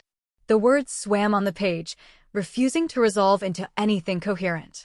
Something was wrong. The room tilted sideways, and Mia gripped the edge of the desk, fighting a wave of dizziness that threatened to pull her under. When did I last eat? She tried to remember. Breakfast? Had she eaten breakfast? She'd meant to, but then an urgent message had arrived from the Eastern Pack, and she'd gotten pulled into helping draft a response, and the door opened. Well, well. The little human looks unwell. Kara's voice was silk over steel. She swept into the office like she owned it, her perfect features arranged in false concern. I'm fine, Mia managed, though her voice sounded distant even to her own ears. Are you? Kara moved closer, and Mia caught the scent of her perfume, something expensive and cloying. You look pale. Feverish. Perhaps you've been working too hard? Trying too desperately to prove you belong in a world you'll never truly be part of. I belong here. Mia straightened despite the room spinning. Zane asked me to stay. Zane. Kara's smile was razor-sharp. How familiar. How inappropriate. He's the Alpha King, little human. Not your friend. Not your lover. Certainly not your mate. The words hit like physical blows, striking at every insecurity Mia had tried to bury. He told me. He told you about the mate bond? Kara laughed, cold and cruel. Of course he did. Poor Mia, fed fairy tales about destiny and fate. Did he also tell you that mate bonds can be rejected? That an Alpha King's duty is to his pack, not to some weak human who can't even survive a week without collapsing from exhaustion. That's not. Mia's protest died as another wave of dizziness hit. Her legs gave out, and she would have fallen if not for Kara's hand shooting out to grip her arm. But instead of helping, Kara's fingers dug in painfully. Listen carefully, she hissed, her beautiful face twisting with malice. You are a liability. A weakness that Zane can't afford. His enemies already whisper that the great Alpha King has been brought low by a human girl. How long do you think before they decide to test that weakness? Before they come for you to get to him? He'll protect me, Mia whispered, but even she could hear the doubt creeping into her voice. He'll try. And he'll fail. Because you can't protect yourself, can you? You're human. Fragile. Mortal. One of these days, someone will decide you're more valuable as a corpse than as the king's pet project. Kara's grip tightened. And when that happens, when your death weakens him or distracts him or causes him to make a mistake, your blood will be on his hands. Is that what you want? To be the reason the Alpha King falls? No. God, no. But the words burrowed into Mia's mind like poison, feeding every fear she'd harbored since learning about the mate bond. She was human. She was weak. She couldn't fight, couldn't protect herself, couldn't defend Zane the way a proper werewolf mate could. She was a liability. There's a carriage waiting at the east gate, Kara said softly, her voice shifting to something almost gentle. It will take you to the border. I'll make sure you have enough money to start over somewhere safe. Somewhere far from the politics and danger of this world. It's the kindest thing you could do, for him and for yourself. No, Mia tried to pull away, but her strength was gone. I won't. Zane would never. Zane is too honorable to let you go. Too bound by the mate bond to see clearly. Kara's eyes gleamed with triumph. But I'm not. I see exactly what needs to happen. For the good of the pack. For the good of our king. She was right. The realization hit Mia like ice water. Kara was absolutely right. Mia had been so caught up in the fairy tale, in being seen and valued and wanted, that she'd ignored the reality. She was human. She would always be human. And in a world of predators and power plays and threats she couldn't even comprehend, She was a weakness Zane couldn't afford. How long before someone used her against him? How long before her presence got him hurt, or worse? She thought of the man who'd knelt before her in the garden, who'd promised to let her go if she asked, who'd given her everything while asking for nothing in return. He deserved better than a mate who would be his downfall. The East Gate, Mia heard herself say. "You said there's a carriage?" Kara's smile was vicious with victory. "Smart girl. Come. We don't have much time before the council meeting ends." Mia let herself be guided out of the office, down corridors that had become familiar over 3 months, past guards who nodded respectfully. They won't be nodding when they realize how close I came to destroying their king, toward the east section of the citadel. Her mind was foggy, thoughts moving through molasses. Some distant part of her screamed that this was wrong, that she should fight, that Zane would never forgive her for leaving without saying goodbye. But the logical part, the part that had always known she didn't belong in this world, said this was the right choice. The only choice. Better to leave now, while she still could. Before she became so entangled in Zane's life that her inevitable death or capture caused irreparable damage. Better to hurt him once, cleanly, than to remain a constant vulnerability. The East Gate loomed ahead, smaller than the main entrance, used primarily for deliveries and supply runs. And there, as promised, stood a covered carriage with 2 horses already harnessed. "Get in," Kara said, opening the door. "The driver has instructions to take you to the nearest human settlement. From there, you're on your own." Mia climbed into the carriage on shaking legs. Her vision was still doubled, her head pounding, but clarity was beginning to cut through the fog. "What am I doing?" "Wait," she started to say. But Kara had already slammed the door shut. Through the small window, Mia saw her signal the driver. The carriage lurched into motion. "No." Mia pounded on the door. "Stop. Let me out." But the carriage only moved faster, wheels clattering over cobblestones as it carried her away from the citadel. Away from Zane. Away from everything. Panic clawed at Mia's throat. What had she done? How could she have let Kara manipulate her so easily? Zane would think she'd abandoned him. Would think she'd chosen to leave without even a goodbye after everything they'd shared. The mate bond in her chest, that constant warmth she'd grown so accustomed to, suddenly flared with agonizing intensity. Not warmth now, but pain, sharp and terrible, like something vital being ripped away. Mia doubled over, gasping, as the bond stretched with distance. This was wrong. Everything about this was wrong. She had to get back. Had to find Zane. Had to. The carriage door flew open. Mia tumbled out onto hard ground, landing badly on her shoulder. Pain exploded up her arm, but she barely registered it. Because standing over her were 3 werewolves she'd never seen before. Large, rough-looking men with cold eyes and cruel smiles. "Well, well," one of them said. "The little human is right where she's supposed to be. Our employer will be pleased." Employer? Understanding hit like a fist to the gut. Kara hadn't been helping her leave. She'd been delivering her to someone. "Who?" Mia's voice cracked. "Who hired you? Does it matter?" The werewolf hauled her up by her arm, the one she'd landed on, and Mia screamed as something in her shoulder gave way with an audible pop. "Your leverage now, sweetheart. The perfect way to bring the mighty Alpha King to his knees. He'll kill you." Mia gasped through the pain. "All of you. He'll hunt you to the ends of the earth. Let him try." The werewolf's grip tightened.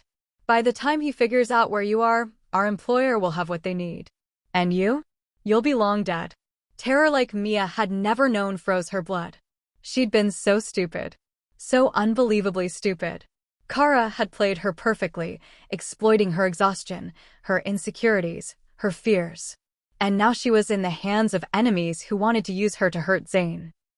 The one thing she'd been trying to prevent.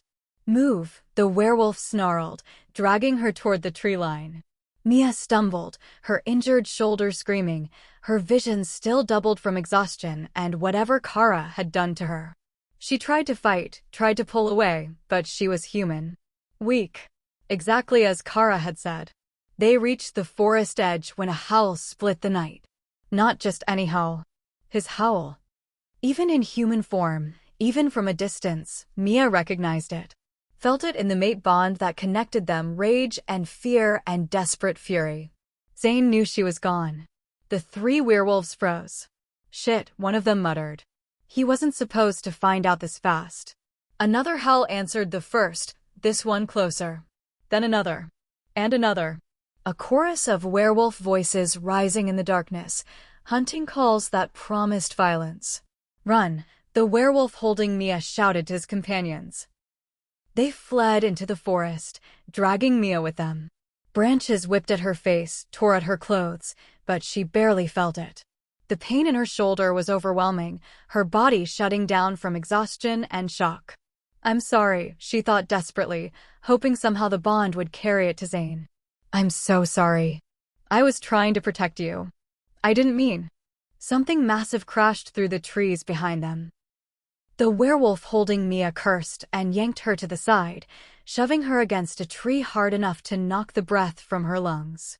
Stay, he snarled, his face beginning to shift, bones cracking, elongating, for sprouting along his jawline.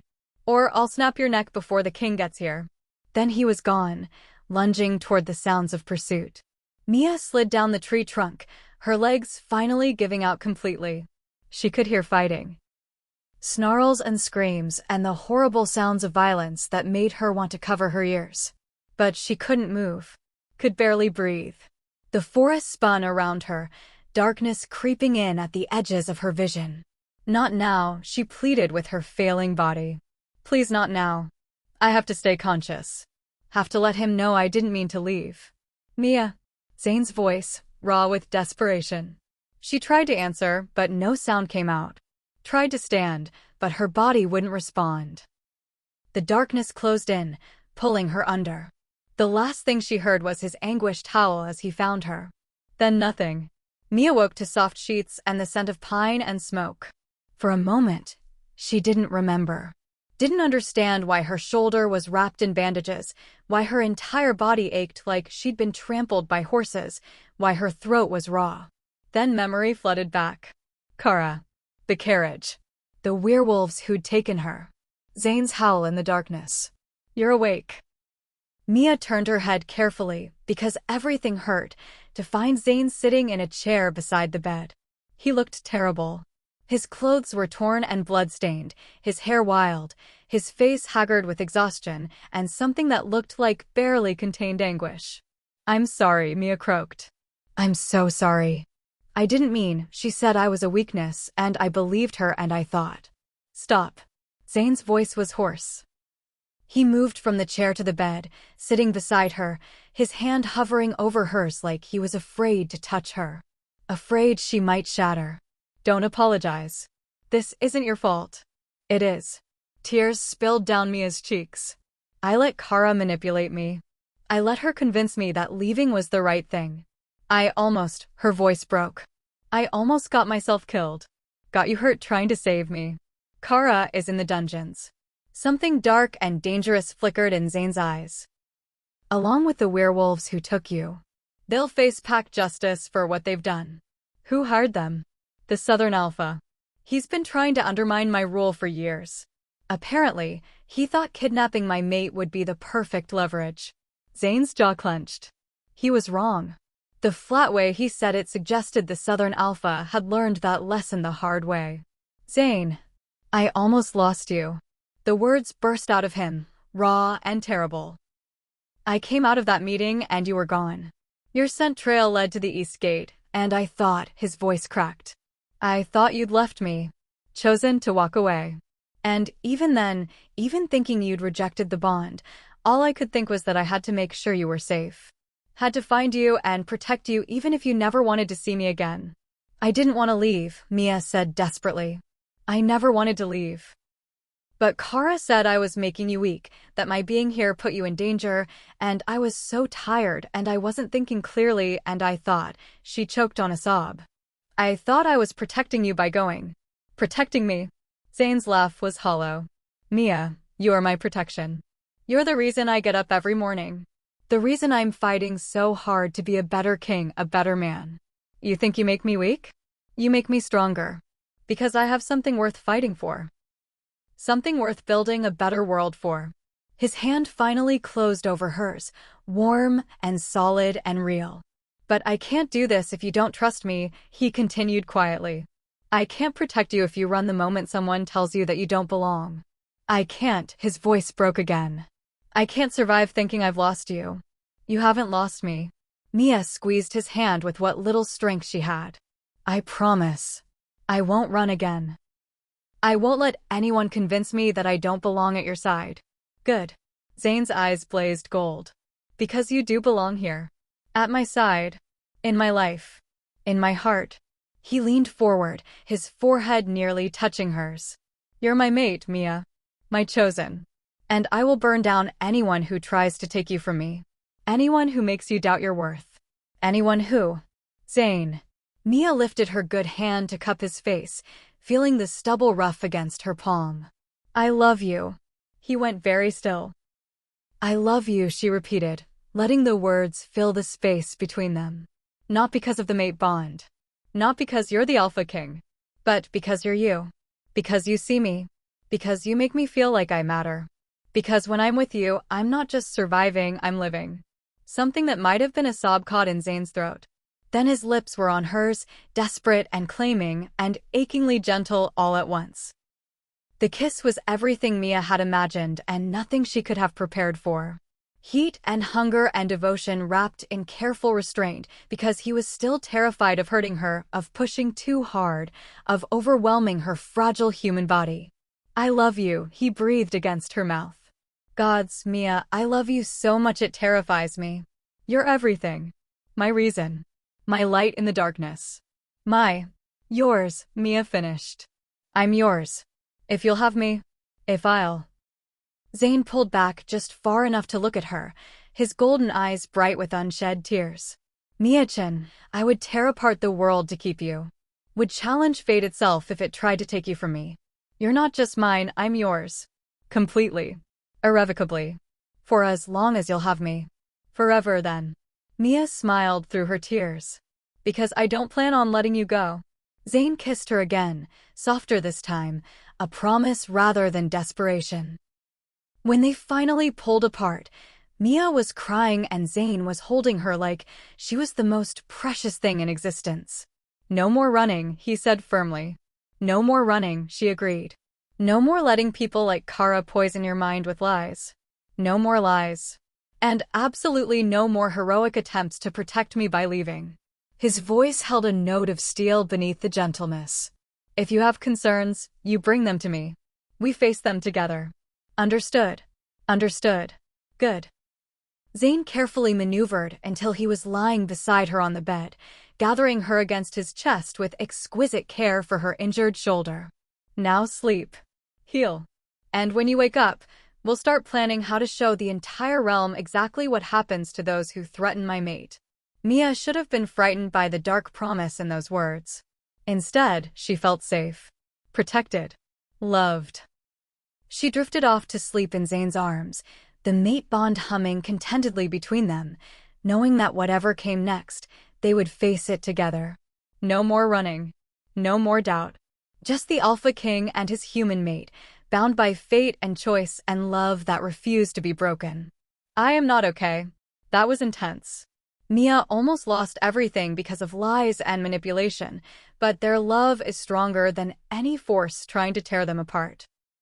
If you're feeling all the emotions right now, drop a heart emoji in the comments. And seriously, if this story is wrecking you in the best way, subscribe so you don't miss.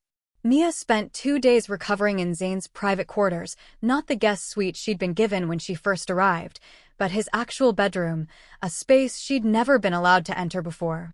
It was surprisingly human. Yes, there was the massive bed with its dark wood frame and silk sheets. Yes, there were windows overlooking the most spectacular view of the mountains.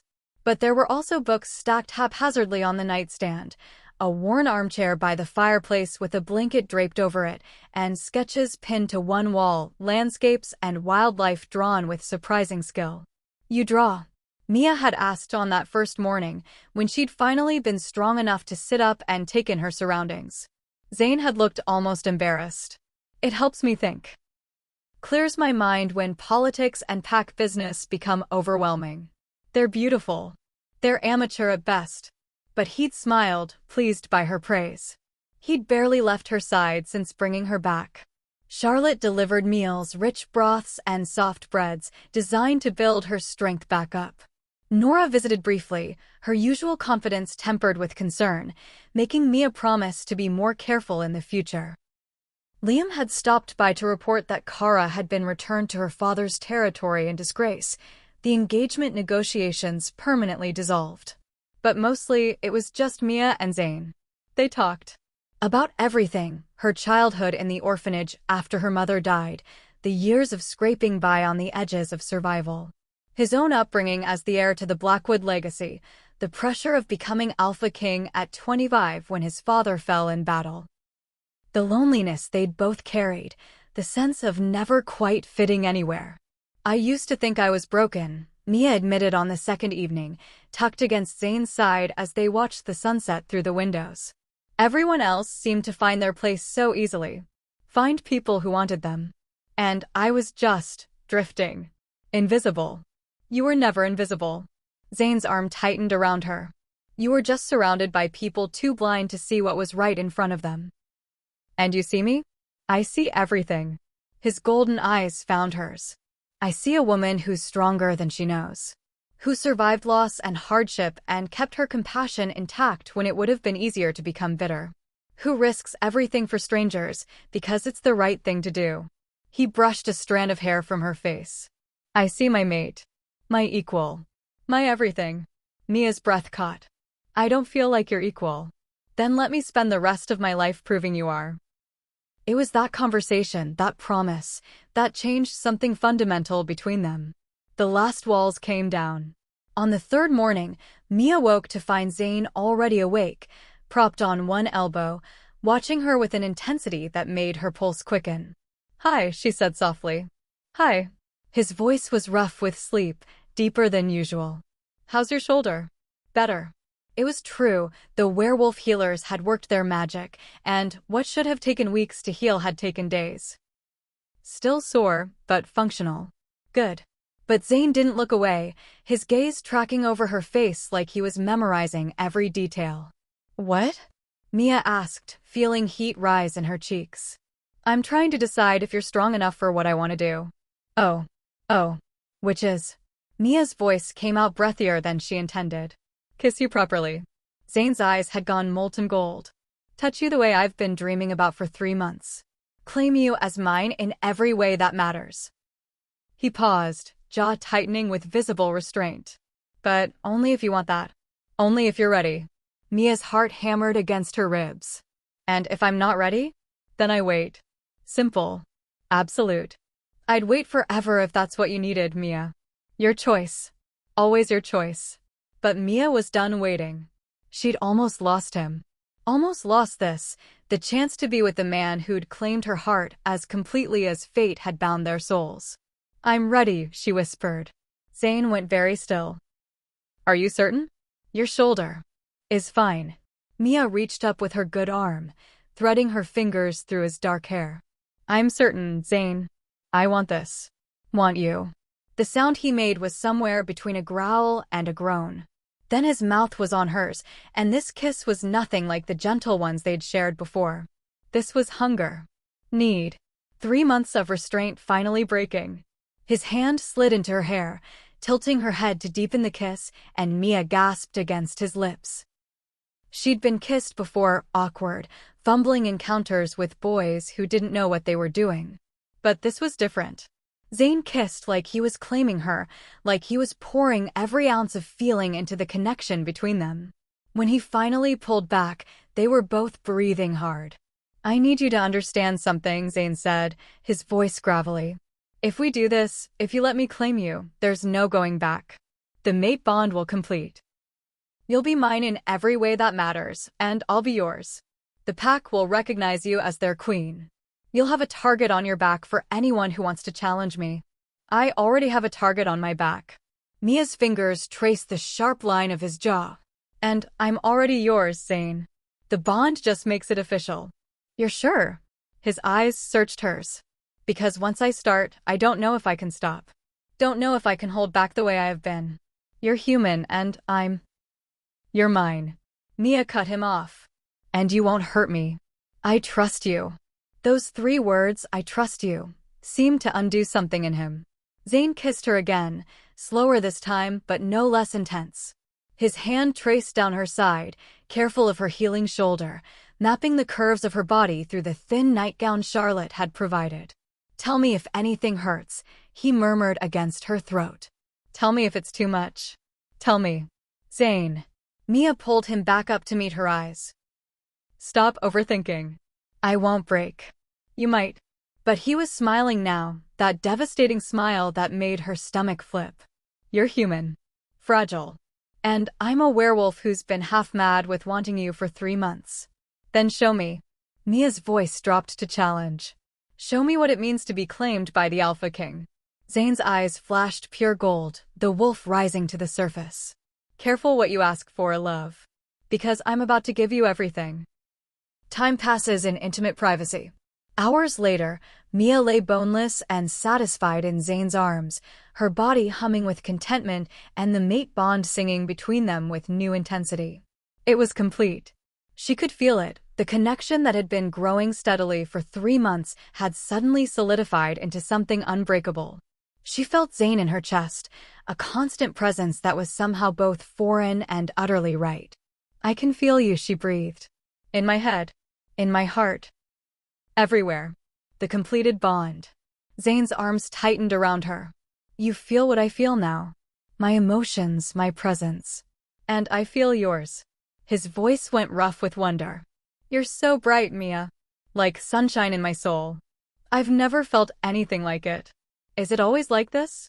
I don't know. I've never been bonded before. He pressed a kiss to her temple.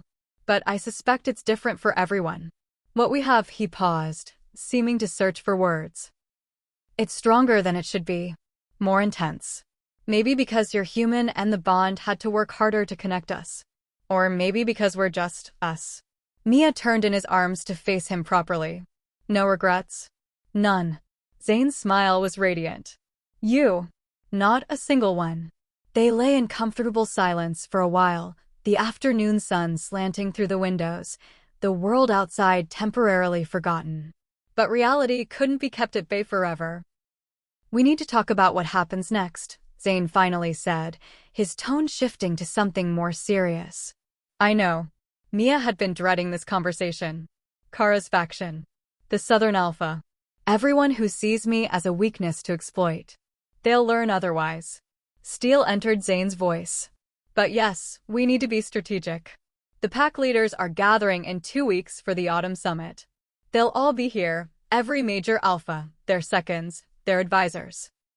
It's supposed to be about trade negotiations and territorial agreements, but after what happened with you, he trailed off. They'll see it as a test, Mia finished. They'll want to know if the Alpha King can protect his human mate. If I'm worth the political complications I bring. Exactly. Zane sat up, running a hand through his disheveled hair. Which is why we need to present a united front. Show them that you're not just my maid, you're my queen. That you're strong and capable and not someone to be threatened or dismissed. How do we do that? Mia asked. I'm still human, Zane. I can't fight like a werewolf. Can't command with supernatural authority. The moment they challenge me, I use what you have. Zane turned to face her fully. Intelligence. Compassion. Political acumen. You've learned more about pack law and diplomacy in 3 months than some alphas learn in years. You speak 4 languages, you understand economics and trade better than half my council, and you have a gift for finding compromise where others see only conflict. Mia blinked. I do. You've mediated 3 territorial disputes since you arrived, negotiated a trade agreement that saved us 50,000 in gold, and completely reorganized the pack's administrative structure so efficiently that Liam asked if you'd been doing this work your whole life. Zane's expression was fierce with pride. You're brilliant, Mia. And it's time the pack leaders saw that. But what if I fail? The old fears crept in. What if I embarrass you? What if? You won't. Zane cupped her face in his hands. But even if you stumble, Even if you make mistakes, so what? You're learning. You're growing. And anyone who expects perfection from someone thrust into this world with no preparation is a fool. He kissed her softly.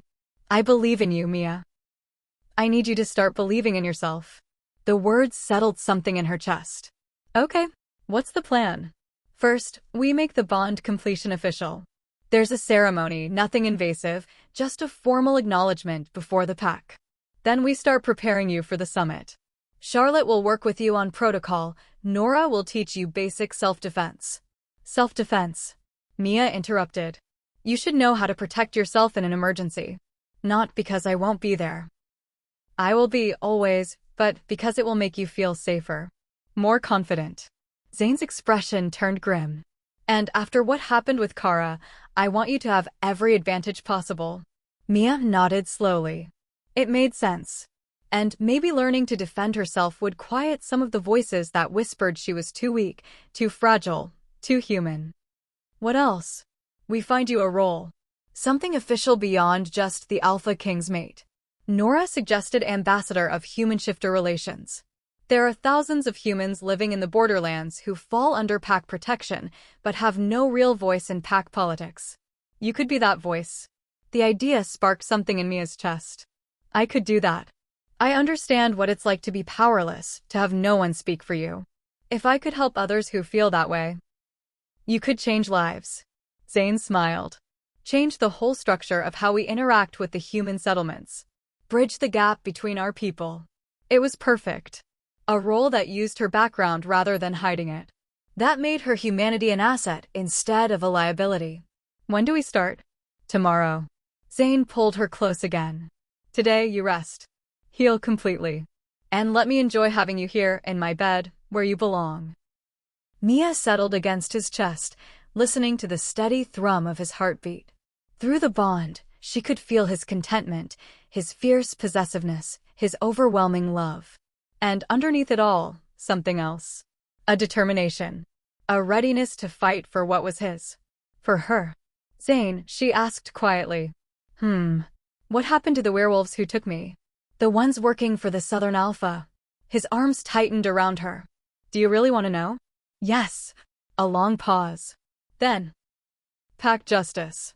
They challenged the Alpha King by harming his mate. The sentence is death. Mia should have been horrified. Should have felt sick at the thought of people dying because of her. But all she felt was a grim satisfaction. They'd meant to use her as leverage. Had been willing to kill her to weaken Zane. They'd learned what happened when you threatened an Alpha King's mate. And the Southern Alpha? Await trial at the summit. Zane's voice went cold. He's claiming he had no knowledge of the kidnapping attempt, that the werewolves acted independently. But we both know that's a lie. What will happen to him? That depends on the Council of Alphas. They could order him to step down, could strip his territory, Zane trailed off. Could execute him, Mia finished. Yes. She thought about it, about the man who'd ordered her kidnapping, who'd been willing to have her killed to score political points against Zane. About the threat he'd posed and might pose again if left in power. Good, she said simply. Zane pulled back to look at her, surprise clear in his expression. Good. He tried to have me killed. Would have succeeded if you hadn't found me in time. I'm not going to pretend to feel mercy for someone like that. Mia met his eyes steadily. I'm learning, Zane. Learning that this world has different rules. That sometimes mercy is just weakness waiting to be exploited. Something that looked like pride flared in Zane's gaze. You're going to be a formidable queen. I'm going to try. Mia smiled. With your help. Always. He kissed her forehead, her cheeks, her lips. You'll never face anything alone again, Mia. I promise you that. It was a promise she believed. Because the mate bond hummed between them, unbreakable and true. Because she could feel his determination as clearly as her own heartbeat. Because the man who'd knelt before her in a garden and promised to let her go had instead helped her become someone worth staying for. The next 2 weeks would be a test. The autumn summit would be brutal, full of politics and posturing and alphas looking for any sign of weakness. But Mia wasn't the same terrified girl who'd arrived at the Citadel 3 months ago. She'd been fired for showing compassion. Had been manipulated and nearly killed. had been told over and over that she didn't belong in this world. And she'd survived it all. More than survived, she'd thrived. Had found her place, her purpose, her person. Now it was time to show the pack leaders, show the entire realm, what it meant to be the Alpha King's chosen mate. Not despite her humanity, but because of it. The pack ceremony was held 3 days later in the Great Hall, with every member of the Blackwood pack in attendance. Mia stood beside Zane at the front of the room, wearing a dress Charlotte had helped her choose, deep emerald green that brought out the gold in Zane's eyes, elegant but not ostentatious. Her hair was swept up in a style that made her look older, more regal. She looked like a queen. Felt like one, with Zane's presence steady in her chest through the bond, his hand warm in hers. Members of the Blackwood pack, Zane's voice rang out, commanding immediate silence. 3 months ago, the moon blessed me with the rarest of gifts, a true mate. A woman who saved my life without knowing who I was. Who chose compassion over fear. Who has proven herself worthy of the title she now bears. He turned to Mia, his eyes blazing gold. Mia-chan, before this pack and in the sight of the moon, I claim you as my mate. My queen. My equal in all things. Do you accept this claim? This was it. The moment that would bind her to him, to this pack, this life, forever. Mia thought of the girl she'd been, serving drinks in a tavern, invisible and forgotten.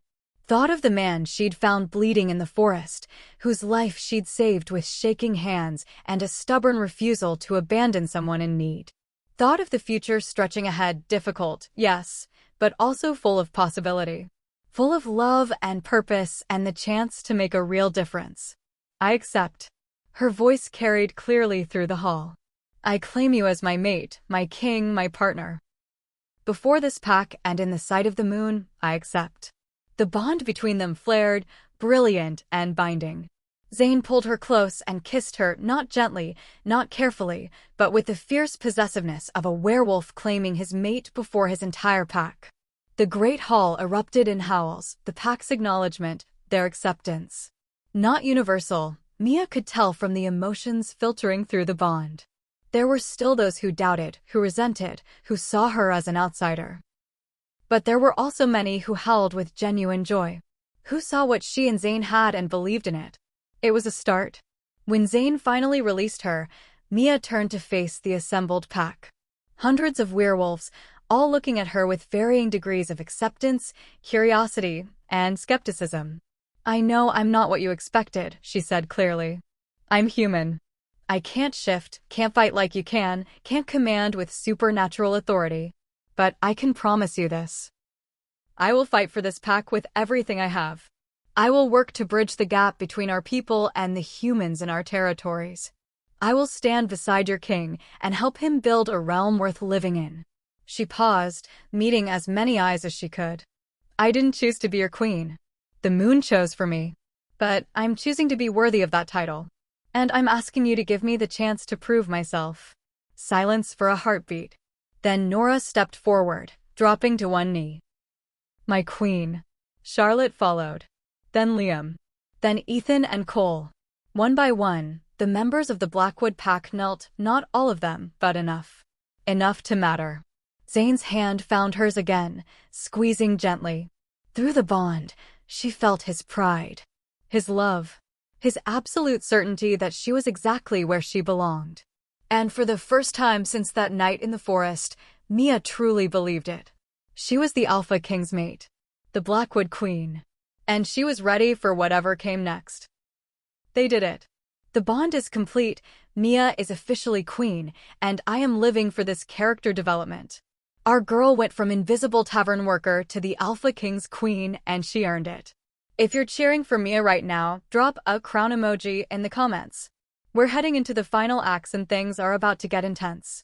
Make sure you're subscribed because you do not want to miss what happens at the summit. The Autumn Summit began at dawn on a crisp October morning, with alphas and their entourages arriving at the Citadel in a steady stream of carriages, horses, and, in some cases, on 4 legs. Mia watched from the window of her and Zane's private quarters as the courtyard filled with werewolves from every corner of the realm. Northern Pack members with their distinctive silver-white fur. Eastern pack wolves, smaller and faster, with russet coats. The Western territories sent their mountain wolves, massive and intimidating. And from the south came the desert packs, lean and golden. All of them here for 2 weeks of negotiations, politics, and whether they admitted it or not to assess the Alpha King's human mate. Nervous? Zane appeared behind her, wrapping his arms around her waist and resting his chin on her shoulder. Terrified, Mia admitted. Through the bond, she knew he could feel it anyway. The anxiety churning in her stomach, the doubt that whispered she wasn't ready for this. Good. He pressed a kiss to her neck. Fear keeps you sharp. Just remember, you've already won over half the Blackwood pack. These visiting alphas are no different. Show them the woman I see. The woman who negotiated that eastern border dispute without breaking a sweat. The woman who told off Counselor Marcus when he suggested humans should have restricted movement rights. Mia smiled at the memory. Marcus had been shocked when she'd calmly demolished his arguments with statistics and historical precedent. He'd been even more shocked when Zane had backed her completely. I can do this, she said, trying to convince herself as much as him. You can do this, Zane confirmed. And I'll be right there beside you. Always. The bond hummed with his absolute certainty, and Mia drew strength from it. She was dressed in deep burgundy today. Charlotte had helped her assemble a wardrobe fit for a queen over the past 2 weeks. Her hair was swept into an elegant updo that Lily had taught her, small braids woven through it in a style that Charlotte said was traditional for Blackwood queens. Around her neck hung a pendant Zane had given her, the Blackwood crest in silver and onyx, marking her as his mate for all to see. She looked the part, at least. Now she just had to act it. The opening ceremony took place in the Great Hall, which had been transformed for the summit. Long tables arranged in a horseshoe, each position carefully designated by pack status and political importance. Banners representing every major territory hung from the vaulted ceiling.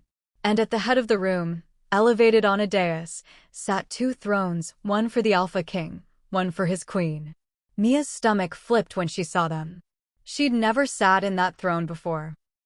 Had barely even looked at it, treating the dais as Zane's domain. Now it was hers too. Ready? Zane offered his arm. Mia took it, lifting her chin. Ready. They entered together, and the assembled alphas rose as one, a sign of respect for the Alpha King. But Mia felt their eyes on her, assessing, judging. She heard the whispers even through the formal silence. That's her? The human? So small. Fragile. What was the moon thinking?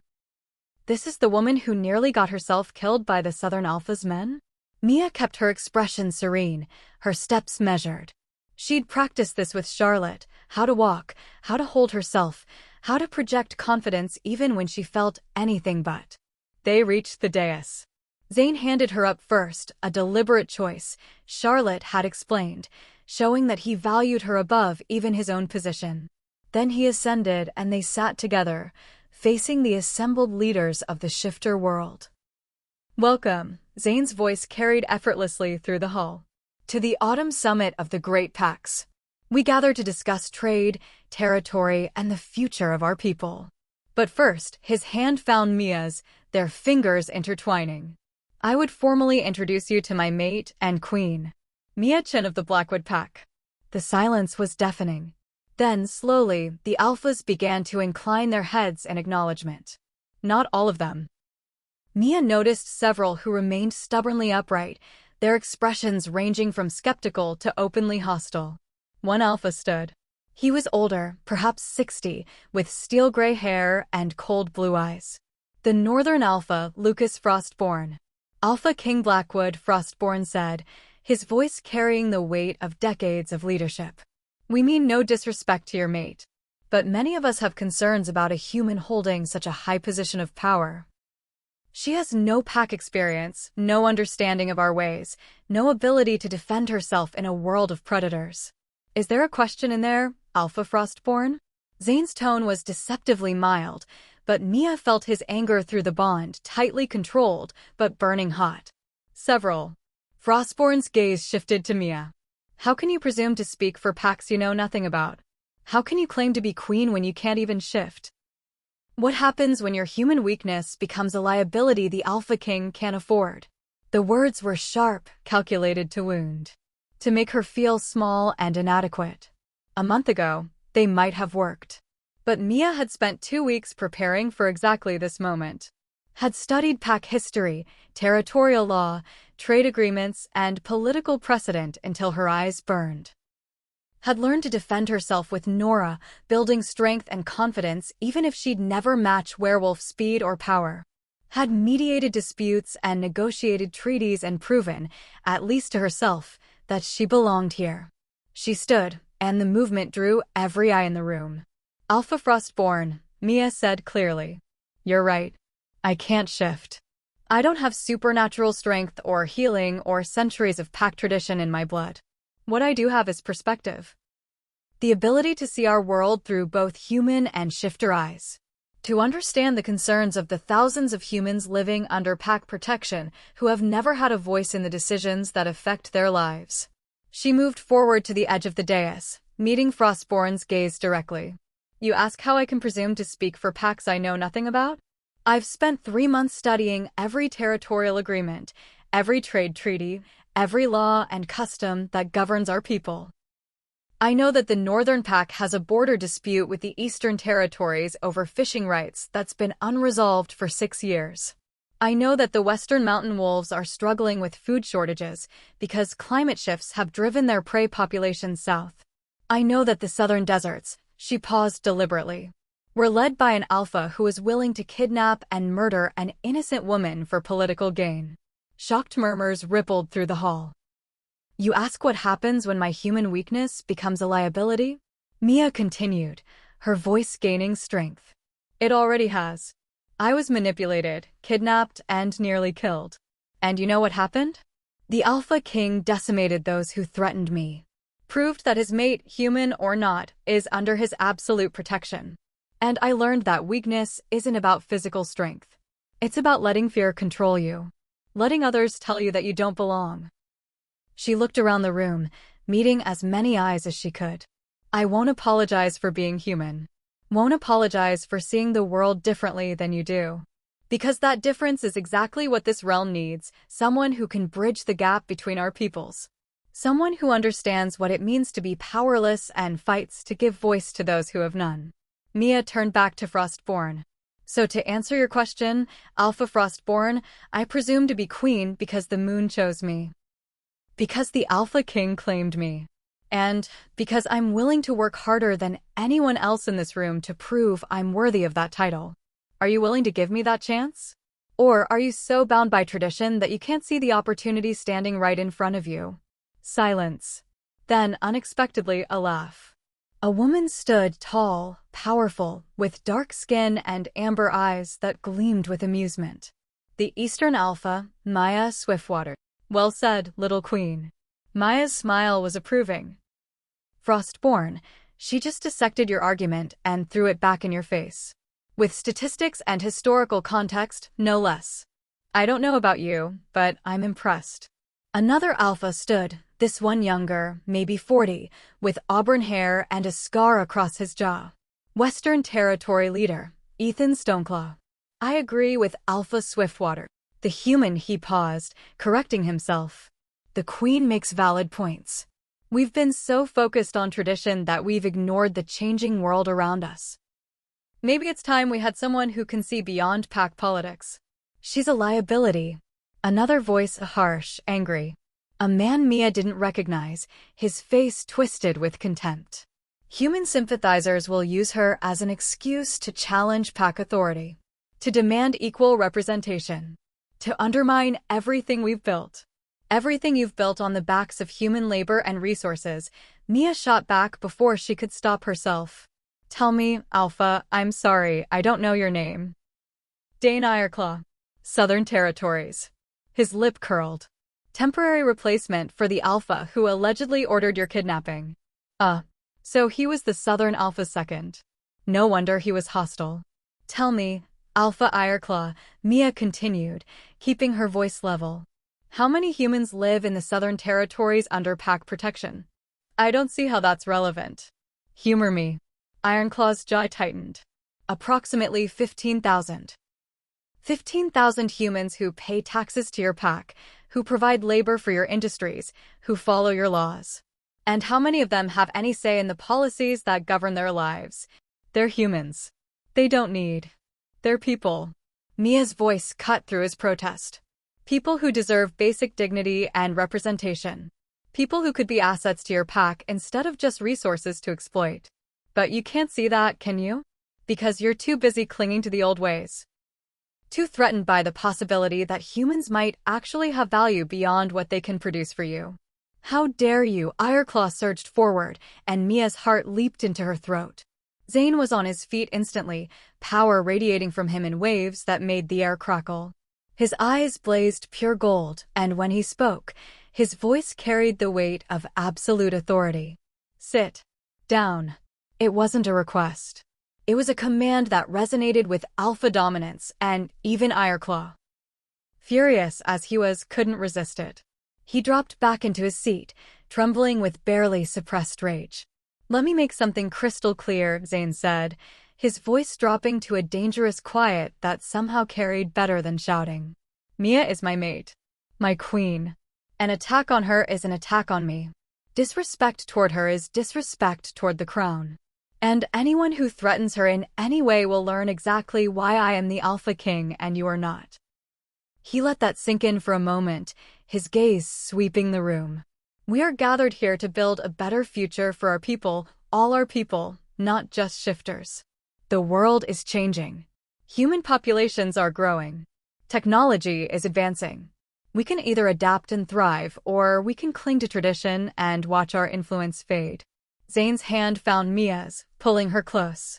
"My mate represents that change. That adaptation. She's not a weakness, she's our greatest strength. A bridge between worlds. A voice for those who've never had one. And if any of you are too short-sighted to see that, then you're not the leaders your packs need." The challenge in his words was unmistakable. Alpha Frostborn stood again, his expression thoughtful now rather than hostile. "Alpha King Blackwood, I meant no true disrespect. But you must understand, this is unprecedented. We need assurance that your mate won't become a liability. That her presence strengthens rather than weakens your position." "Then let me prove it," Mia said before Zane could respond. "Give me a test. A challenge. Something that will demonstrate whether I'm worthy of this title." "Mia," Zane's voice held warning through the bond. But Mia squeezed his hand. "Trust me. I need to do this." "What kind of test?" Alpha Swiftwater asked, leaning forward with interest. "You decide." Mia addressed all the assembled alphas. "Something that proves I understand pack law, or political strategy, or," she hesitated, then pushed forward, "or let me mediate a real dispute. One that's been giving you trouble. Let me show you what I can do." The alphas exchanged glances. Silent conversations passed between them, alliances and rivalries playing out in looks and subtle gestures. Finally, Frostborn nodded. "Very well. Alpha Swiftwater, didn't you mention that border dispute with my territory? The fishing rights issue?" Maya's eyes gleamed. "I did. 6 years of failed negotiations. Both sides refusing to compromise. It's been a thorn in relations between our packs for long enough." "Let the Queen mediate," Frostborn said. "If she can find a solution that satisfies both territories, I'll acknowledge her capability. If she fails," he left the implication hanging. Mia's stomach clenched. This was a trap. Had to be. A dispute that had defied resolution for 6 years wouldn't be solved by a human queen with 3 months' experience. But she'd offered. And backing down now would prove exactly what Ireclaw and the others believed. That she was too weak, too inexperienced, too human for this role. "I accept," Mia said firmly. "Give me 3 days. I'll study the dispute, meet with representatives from both territories, and present a proposal." 3 days. Ironclaw laughed harshly. "Experienced diplomats have spent years on this. You think you can solve it in 3 days? I think I can try."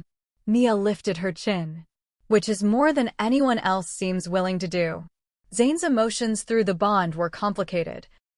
Pride mixed with concern, admiration tangled with fear for her. But out loud, he simply said, if my queen believes she can mediate this dispute, then she will have all the resources of the Blackwood pack at her disposal. Then it's settled. Frostborn inclined his head. 3 days, Your Majesty. We'll reconvene then to hear your proposal. The assembled alphas began to disperse, breaking into smaller groups to discuss this unexpected development. Mia heard the whispers. Some admiring her boldness, others convinced she'd just sealed her own failure. As the hall cleared, Zane pulled her aside, his hands gripping her shoulders. That was either very brave or very foolish, he said quietly. Possibly both. I had to do something. Mia met his eyes. They need to see me as more than just your mate. More than a human who got lucky. I need to prove I can actually do this job. But a 6-year dispute? Mia, there's a reason it's gone unsolved for so long. Both sides are dug in, convinced they're right. The political implications are massive. If you fail, I won't fail. She said it with more confidence than she felt. I can't. Not just for me, but for every human who's watching to see if one of their own can stand among werewolves as an equal. Zane's expression softened. You're already equal, love. You don't need to prove that to anyone. I need to prove it to myself. He studied her for a long moment, then nodded. All right. Then let's get to work. I'll have every document related to the dispute brought to our quarters. Charlotte can arrange meetings with the territorial representatives. Nora can provide security. I don't trust some of these alphas not to sabotage your efforts. Thank you. Mia rose on her toes to kiss him softly. For believing in me. Always, Zane murmured against her lips. Though I reserve the right to say, I told you this was crazy, if you're still awake reviewing documents at 3 in the morning. Deal. Mia was still awake at 3 in the morning. And 4. And 5. By the time dawn broke, she'd reviewed hundreds of pages of documents, interviewed representatives from both northern and eastern territories, studied maps and fishing reports and economic analyses until her eyes burned and her head pounded. The dispute was exactly as complicated as everyone had said. Maybe more so. The Northern Pack claimed traditional rights to the coastal waters based on centuries of use. The Eastern Pack claimed those same rights based on territorial boundaries established by Treaty 200 years ago. Both sides had valid arguments. Both sides had invested heavily in fishing infrastructure. Both sides depended on the resource for their economic survival. And both sides absolutely refused to compromise. Mia sat at Zane's desk, their desk now surrounded by papers and maps, rubbing her tired eyes. There had to be a solution. Something everyone had missed. Still at it. Zane appeared in the doorway, 2 cups of tea in hand. He'd finally convinced her to rest a few hours ago, but she'd woken before dawn, unable to quiet her racing mind. I'm missing something. Mia accepted the tea gratefully. There's an answer here, I know there is. I just can't see it. Zane settled on the edge of the desk, scanning the documents. Walk me through it. Sometimes explaining out loud helps. Mia took a sip of tea, perfect, as always, and began. Both territories need access to the fishing grounds. Neither can afford to give them up entirely. Previous negotiations have all tried to divide the territory somehow, alternating seasons, splitting the area in half, rotating access. But none of those solutions work because... She stopped. Because... Zane prompted. Because they're thinking about division instead of... Mia's mind raced, pieces clicking together. Instead of cooperation. She grabbed a map, her fatigue forgotten. Look. The fishing grounds are massive, larger than either territory actually needs. The problem isn't lack of resource. It's that both territories are overfishing their sections to maintain their individual industries. What if instead of dividing the territory, they managed it together? Zane leaned closer, studying the map. A joint operation? Exactly. A cooperative fishing fleet, jointly owned and operated by both territories. They share the costs, share the labor, share the profits. And because they're working together instead of competing, they can implement sustainable fishing practices. Quotas that ensure the resource isn't depleted. Schedules that maximize efficiency. Mia's words came faster as the solution crystallized. The Northern Pack has better cold storage infrastructure. The Eastern Pac has faster boats and more efficient processing facilities. If they pool their resources, they could double their output while actually reducing individual costs. It's brilliant, Zane said slowly. But will they go for it? That level of cooperation requires trust neither side has shown. Then we build in accountability. Mia was already making notes. A joint council with equal representation from both territories. Regular audits. Profit-sharing agreements that incentivize honest cooperation. And she looked up at Zane. And neutral oversight. Someone both sides can trust to ensure fairness. You, Zane realized. Me. Or another human representative. Someone with no stake in pack politics. Someone who benefits from successful cooperation rather than from favoring one side over the other. It wasn't perfect. There would be details to work out, compromises to negotiate. But it was a real solution. One that addressed both territories' needs without requiring either to sacrifice their interests. You did it, Zane said, wonder in his voice. You actually found a way. Maybe. Mia tried not to get her hopes up. If they'll listen.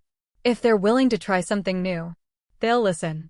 Zane pulled her to her feet, wrapping his arms around her. Because you're about to walk into that hall and show every alpha who doubted you exactly what you're capable of. Through the bond, Mia felt his absolute confidence in her. His pride. His love. She drew strength from it, letting it quiet her doubts. 3 hours until the presentation, she said. I should probably make myself look less like I've been awake for 2 days straight. Zane's smile was wicked. I could help with that. Help or distract? Can't it be both? Despite everything, the pressure, the fear, the enormity of what she was about to attempt, Mia laughed. Later. After I prove I deserve to be your queen. You already deserve it, Zane said seriously. But I understand the need to prove it to yourself. Go. Make yourself presentable. And Mia. Yes. No matter what happens in that hall, whether they accept your solution or not, I'm proud of you. You took an impossible challenge and found an answer nobody else could see. That's why you're my queen. That's why the moon chose you. Mia kissed him, quick but fierce. I love you. I love you too. Now go show them what you're made of. 3 hours later, Mia stood before the assembled alphas once again. She dressed carefully, deep blue today, the color of authority and trust. Her hair was simpler, pulled back in a way that suggested competence rather than ostentation. And around her neck, the blackwood crest gleamed in the morning light. Alpha Frostborn and Alpha Swiftwater sat front and center, their expressions skeptical, but not openly hostile. Behind them, their territorial representatives watched with varying degrees of hope and doubt. And scattered throughout the hall, the other alphas waited to see if the human queen would succeed or fail. Alpha Frostborn, Alpha Swiftwater, Mia began, her voice clear and confident. Thank you for giving me this opportunity. I've spent the past 3 days studying your dispute, and I believe I've found a solution. Not a compromise, a genuine resolution that serves both territories' interests. She unveiled the map she'd marked up, showing the fishing grounds and the proposed cooperative structure. Then she walked them through it, the joint operation, the profit-sharing, the sustainability measures, the neutral oversight. She answered every question, addressed every concern, demonstrated with facts and figures and carefully reasoned arguments why this could work. When she finished, silence filled the hall. Then Alpha Swiftwater stood. She moved to the map, studying it intently. A cooperative fleet, she said slowly. Joint ownership and operation. It's actually brilliant. She turned to Frostborn. What do you think? The Northern Alpha rose as well, joining her at the map. His expression was thoughtful, cautious. It addresses our primary concerns, he admitted. Maintains our access to the resource while potentially increasing efficiency. The sustainability measures would ensure long-term viability, which has been a growing concern. The profit sharing needs to be carefully structured, Swiftwater said. And the council composition, we'd need equal representation, but a tie-breaking mechanism. Rotating chairmanship, Mia suggested. 1 year Northern, 1 year Eastern. And for major disputes that can't be resolved internally, the neutral oversight provides mediation. Which would be you, Frostborn said. Or another human representative of the crown. Someone both sides agree can be impartial. The two alphas looked at each other. Another of those silent conversations. Then, simultaneously, they nodded. We accept, Swiftwater said. Pending detailed negotiations on implementation, but the framework is sound. More than sound, it's innovative. It's exactly the kind of creative thinking we've been lacking. I concur, Frostborn added. He turned to address the assembled alphas. The Queen has resolved in 3 days what we failed to accomplish in 6 years. Not through force or political maneuvering, but through genuine problem-solving and a willingness to look beyond traditional solutions. He faced Mia directly, and slowly, deliberately, he knelt. Your Majesty, I apologize for doubting you. You have proven yourself worthy of your title and your crown. And you have my respect and my pack's loyalty. Alpha Swiftwater knelt as well. Mine as well. Welcome, Queen Mia. Truly welcome. One by one, the other alphas rose and knelt. Even those who'd been skeptical. Not all of them. Ironclaw remained stubbornly seated, his expression twisted with barely concealed fury. A handful of others as well, those too bound by tradition or prejudice to accept what had just happened. But the majority knelt. The majority acknowledged her. Through the bond, Mia felt Zane's overwhelming pride, his fierce joy, his absolute certainty that this moment would change everything. She'd done it. She'd proven herself. Not despite being human, but because of the unique perspective her humanity provided. Rise, Mia said, her voice steady despite the emotions threatening to overwhelm her. All of you. And thank you. For giving me the chance to serve. For trusting that a human could understand your needs and find solutions. For believing that our differences make us stronger, not weaker. She looked around the hall, meeting as many eyes as she could. This is just the beginning. There are dozens of disputes, hundreds of challenges facing our territories. And I promise you, I will work every day to help find solutions. To build bridges. To create a realm where humans and shifters don't just coexist, but thrive together. The applause started slowly, then grew. Not universal, never universal, but enough. More than enough. Zane stood from his throne and descended the dais, moving to Mia's side. He took her hand, raising it high. My queen, he announced, and the title rang with pride and possession and unshakable certainty. My mate.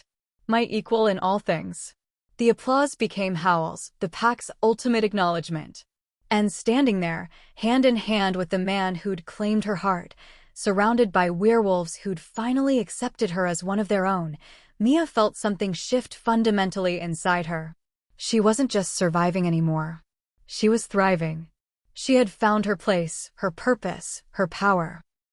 Not the power of physical strength or supernatural abilities, but the power of intelligence, compassion, and the willingness to see solutions others had missed. The power of being exactly who she was, human, flawed, but utterly determined to make a difference. The Alpha King's human queen. And she was just getting started. 6 months later. Spring had transformed the Citadel and its surrounding territories into something out of a dream. Wildflowers bloomed across the mountain meadows, the forest had shed its winter gray for vibrant green, and the air smelled of pine and possibility. Mia stood on the balcony of the royal quarters. She still sometimes marveled at calling them that, even after half a year, watching the sun rise over the mountains. Her hands rested on the stone railing, and she found herself absently turning the ring on her left hand. Not just any ring. Her wedding band. She and Zane had married 2 months ago in a ceremony that blended human and werewolf traditions. Charlotte had cried. Nora had given a speech that somehow managed to be both touching and hilarious. Liam had stood as Zane's best man, and Emma and Lily, who'd both found positions at the Citadel after Mia had personally recruited them, had been her attendants. Even Alpha Frostborn and Alpha Swiftwater had attended, their territory's cooperative fishing venture thriving beyond anyone's expectations. The success of that first mediation had led to others. Mia had spent the past 6 months traveling between territories, helping resolve disputes, establishing human representation councils, building the bridges she'd promised. It was exhausting work. Challenging work. But God, it was fulfilling. There you are. Zane's arms wrapped around her from behind, pulling her back against his chest. I woke up and you were gone. Do you have any idea how much I hate waking up without you? Mia smiled, leaning into his warmth. Through the bond, which had only grown stronger over the months, she felt his contentment, his love, and underneath it all, a hint of concern. Couldn't sleep, she admitted. Too much on my mind. The Southern Territory situation? Zane pressed a kiss to her temple. Mia nodded. After the autumn summit, Alpha Ironclaw had returned to the southern deserts and promptly launched a campaign against human rights in his territory. Mia had spent the past month trying to negotiate with him, but he refused to even meet with her. Yesterday, they'd received word that he'd imprisoned 3 humans for sedition, which apparently meant they'd dared to request better working conditions. We can't let it stand, Mia said quietly. If we do, every other territory will think they can ignore the reforms. That the Human Representation Councils are just for show. I know. Zane's voice was grim. The Council of Alphas meets in 3 days. Ironclaw will have to answer for his actions. If he can't provide justification, and he can't, he'll face sanctions. Possibly removal from leadership. And if he refuses to comply, then we enforce compliance. Zane turned her in his arms, his golden eyes serious. I won't let him undermine everything you've built, Mia. Won't let him hurt innocent people because he's too stubborn to accept that the world has changed. Mia cupped his face in her hands. I love you. Have I mentioned that today? Not yet. His smile was soft. But I never get tired of hearing it. I love you, she repeated. Even when you're being all commanding and alpha kingish. Especially when I'm being commanding and alpha kingish, Zane corrected, his smile turning wicked. Admit it. Maybe, Mia conceded, laughing. But don't let it go to your head. Too late. My head is enormous.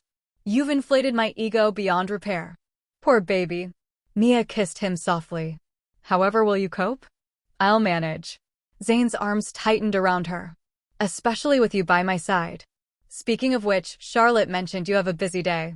Meeting with the Northern Human Council this morning, then the Eastern Territory trade negotiations this afternoon. And dinner with Ambassador Theo from the Western Mountains. Mia sighed. He wants to discuss establishing a human settlement near the mountain passes. Apparently, there's a community of refugees who've been displaced by conflicts in the border regions. Another opportunity to do good. Zane's expression was proud. Though I'm mandating you take at least 1 day off this week. You've been running yourself ragged, love. Even queens need rest. Says the man who worked through the night last week reviewing those territorial surveys. That's different. I'm a werewolf. I don't need as much sleep as you do. Zane's tone turned serious. And I can feel through the bond when you're exhausted. When you're pushing yourself too hard. Let me take care of you, Mia. That's what partners do. He was right. She had been pushing too hard, driven by the need to prove herself, to make a difference, to show that her position was about more than just being the Alpha King's mate. 1 day off, she agreed. After the council meeting. We can spend it doing absolutely nothing productive. I can think of several very productive things we could do. Zane's smile turned suggestive. I'm sure you can. Mia laughed, heat rising in her cheeks even after 6 months of marriage. But yes, that too. A knock at the door interrupted them. Charlotte's voice called through, Your Majesties? I'm sorry to intrude, but there's an urgent message from the Southern Territory. Mia and Zane exchanged glances. Urgent messages from the South were rarely good news. Come in, Zane called. Charlotte entered, her expression worried. She held a sealed letter with the Southern Territory's crest. It arrived by fast courier an hour ago. The writer said it was for Queen Mia specifically. For her? Ironclaw had refused all her communication attempts. Why would he send her a message now? Mia took the letter with trembling hands and broke the seal. The words inside made her blood run cold. Queen Mia. You've made your position clear. Humans deserve representation, rights, protection under pack law. You've spent months building your councils and your reforms, convincing the other territories to follow your idealistic vision. I wonder if you'll maintain that conviction when those reforms cost lives. The 3 humans imprisoned for sedition are scheduled for execution at sunset 3 days from now. You are welcome to attend and witness the consequences of encouraging humans to forget their place. Or you can convince the Alpha King to overthrow my legitimate rule, to violate pack sovereignty and territorial rights, just to save 3 troublemakers who dared challenge their betters. Either way, you lose.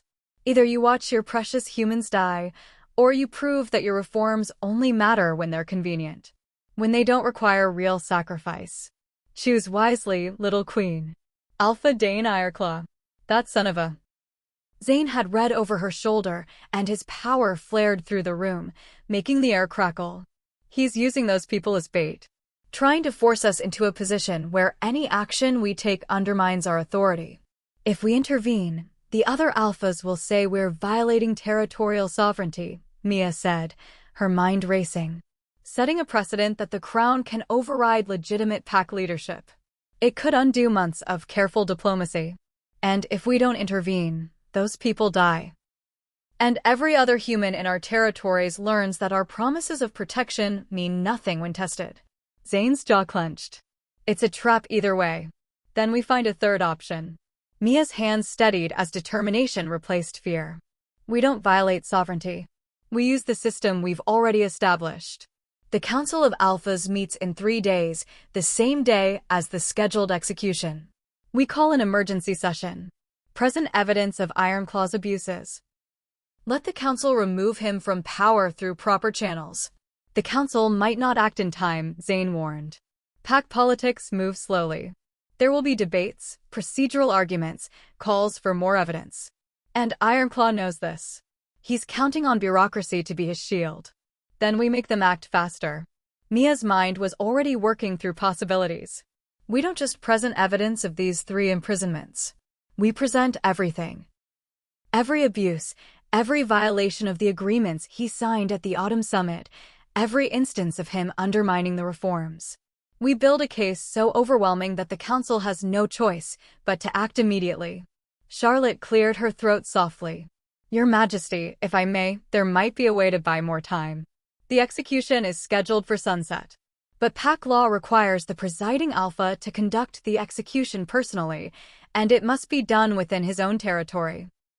If Alpha Ironclaw could be delayed in returning to the southern deserts. Zane's eyes gleamed with understanding. The council meeting is here, at the Citadel.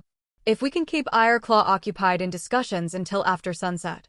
The execution window passes, Mia finished. Pack law would require him to set a new date, giving us time to present our case and have him removed before he can carry out the sentence. It's not a perfect solution, Charlotte warned. He could refuse to attend the meeting. Or leave early. Then we make sure he can't refuse. Zane was already moving toward his desk, pulling out parchment and ink. I'll invoke my authority as Alpha King to mandate attendance at an emergency council session. Any alpha who fails to appear faces sanctions. He'll have to come. And once he's here? Mia asked. We keep him talking. Zane's smile was sharp. Present our case in exhaustive detail. Allow every alpha who wants to speak to do so. Drag out every procedural step. Parliamentary tactics, boring as hell, but effective. While we're doing that, I'll send Nora to the Southern Territory. Mia's heart was pounding, but her voice was steady. Quietly.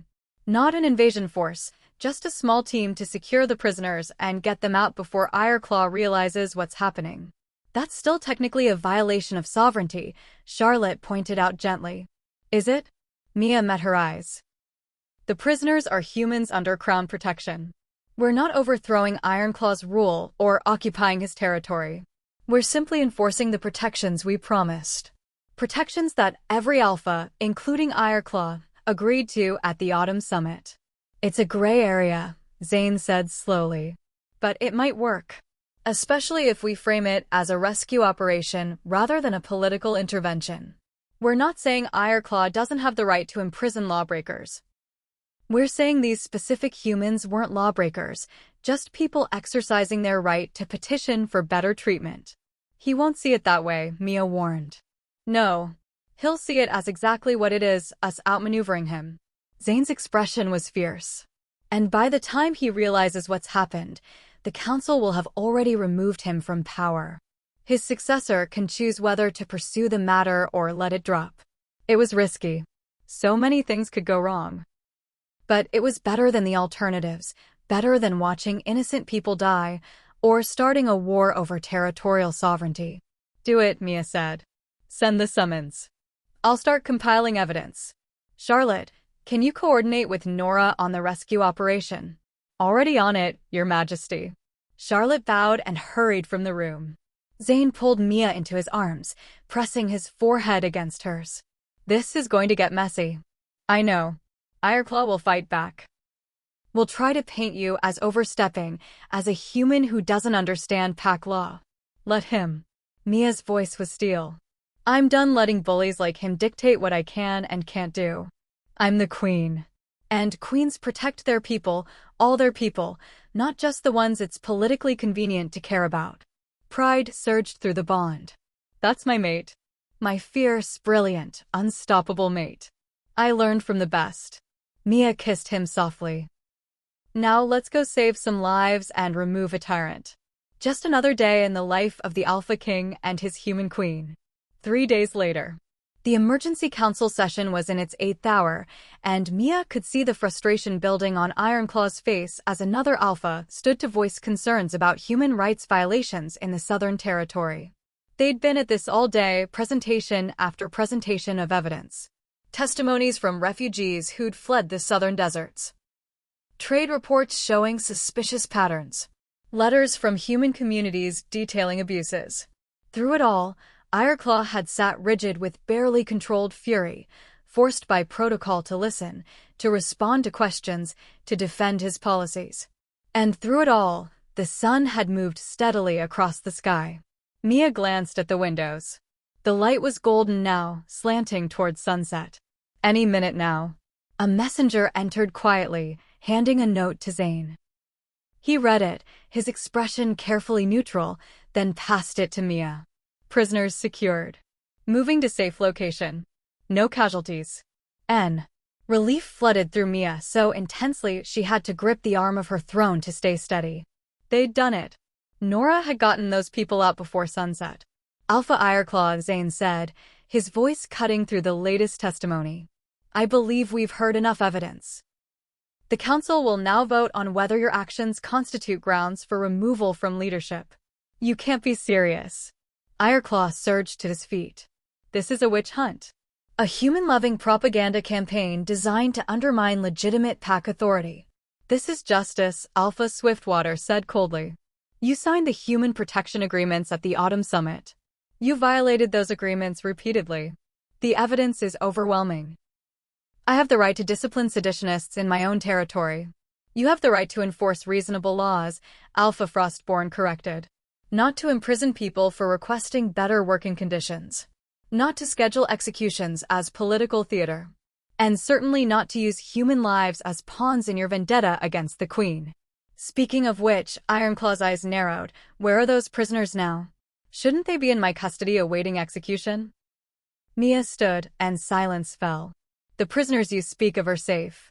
They've been placed under Crown protection while we investigate whether they actually committed any crimes warranting punishment. You, Ironclaw's face went purple with rage. You dare to interfere in my territory? To undermine my authority? I dare to protect innocent people, Mia said calmly.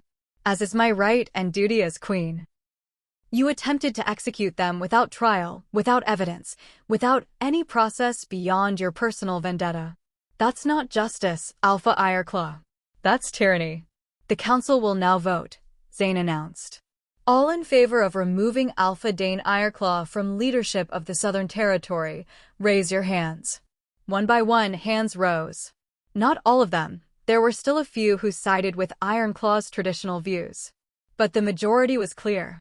The motion passes, Zane declared. Alpha Ironclaw, you are hereby removed from leadership. Your second will assume temporary control pending selection of a permanent replacement. You have 1 month to vacate your position and transfer authority. Do you accept the council's decision? For a long moment, Mia thought Ireclaw might refuse. Might challenge Zane directly, force this into a physical confrontation. Then his shoulders slumped. I accept, he said bitterly. Under protest. But I accept. Good. Zane's voice softened slightly. You're not being exiled, Alpha Ireclaw. You'll retain your personal lands and holdings. But your days of using leadership as a weapon against the vulnerable are over. Ironclaw's gaze fixed on Mia, cold with hatred. This isn't over, little queen. You've made an enemy today. No, Mia said quietly. I've made a choice. To stand for what's right even when it's difficult. To protect those who can't protect themselves. And if that makes me your enemy, I can live with that. She turned to address the full council.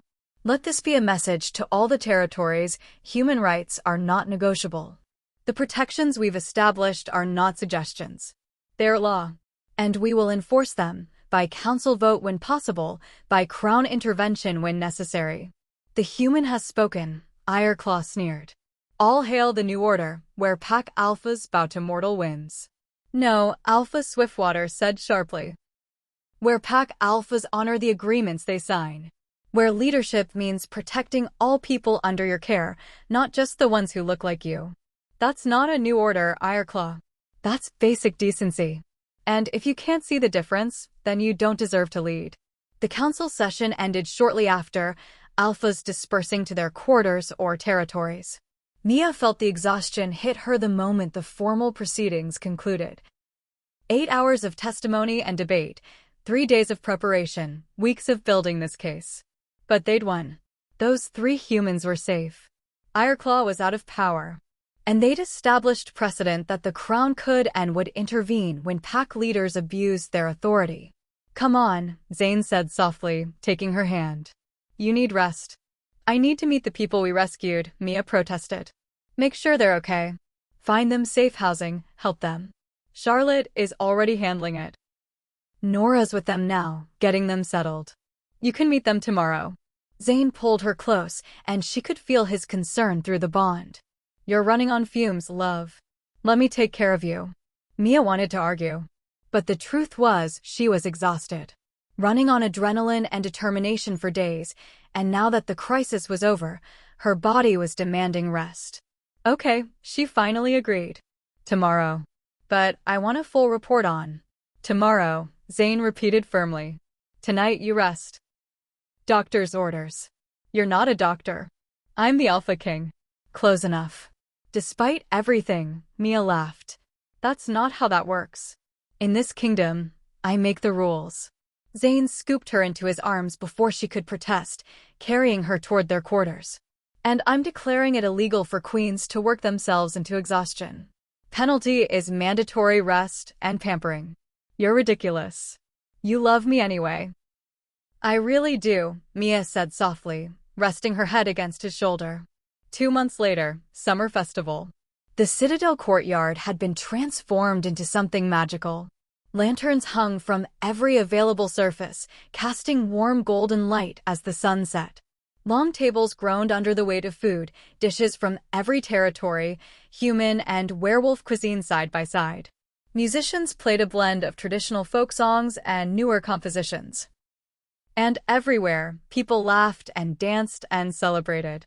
The summer festival was a relatively new tradition, Mia's idea, a way to bring the territories together in celebration rather than just for politics and negotiations. This was the first year, and she'd been terrified no one would come. But they'd come.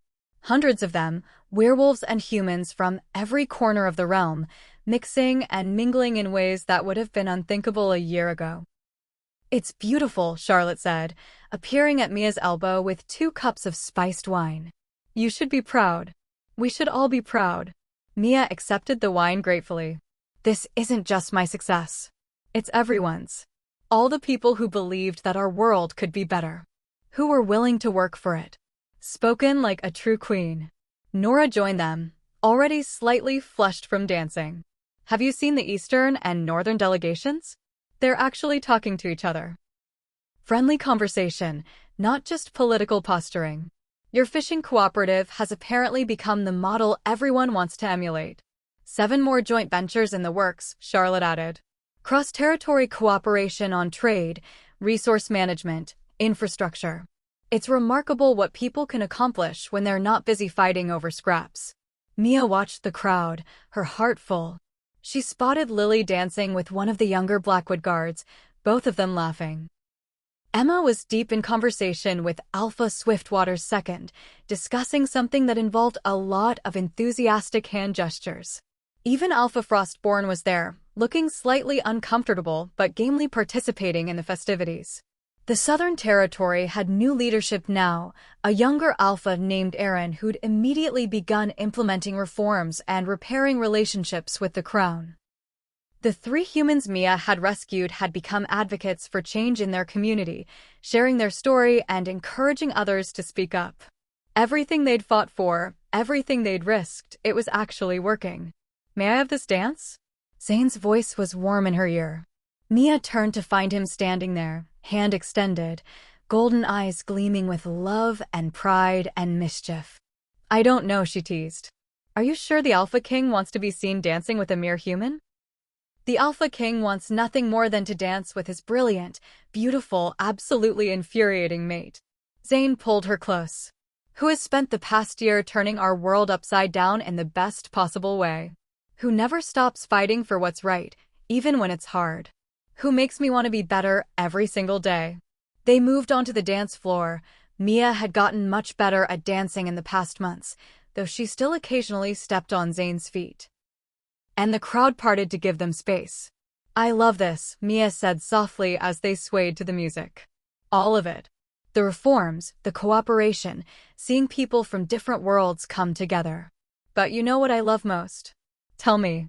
That I get to share it with you." Mia looked up at him, this man who'd claimed her heart so completely. "That we built this together. That every day I get to wake up next to someone who believes in me, challenges me, supports me. The feeling is entirely mutual." Zane's arms tightened around her. "Though I should warn you, I have plans to keep you very busy for the foreseeable future."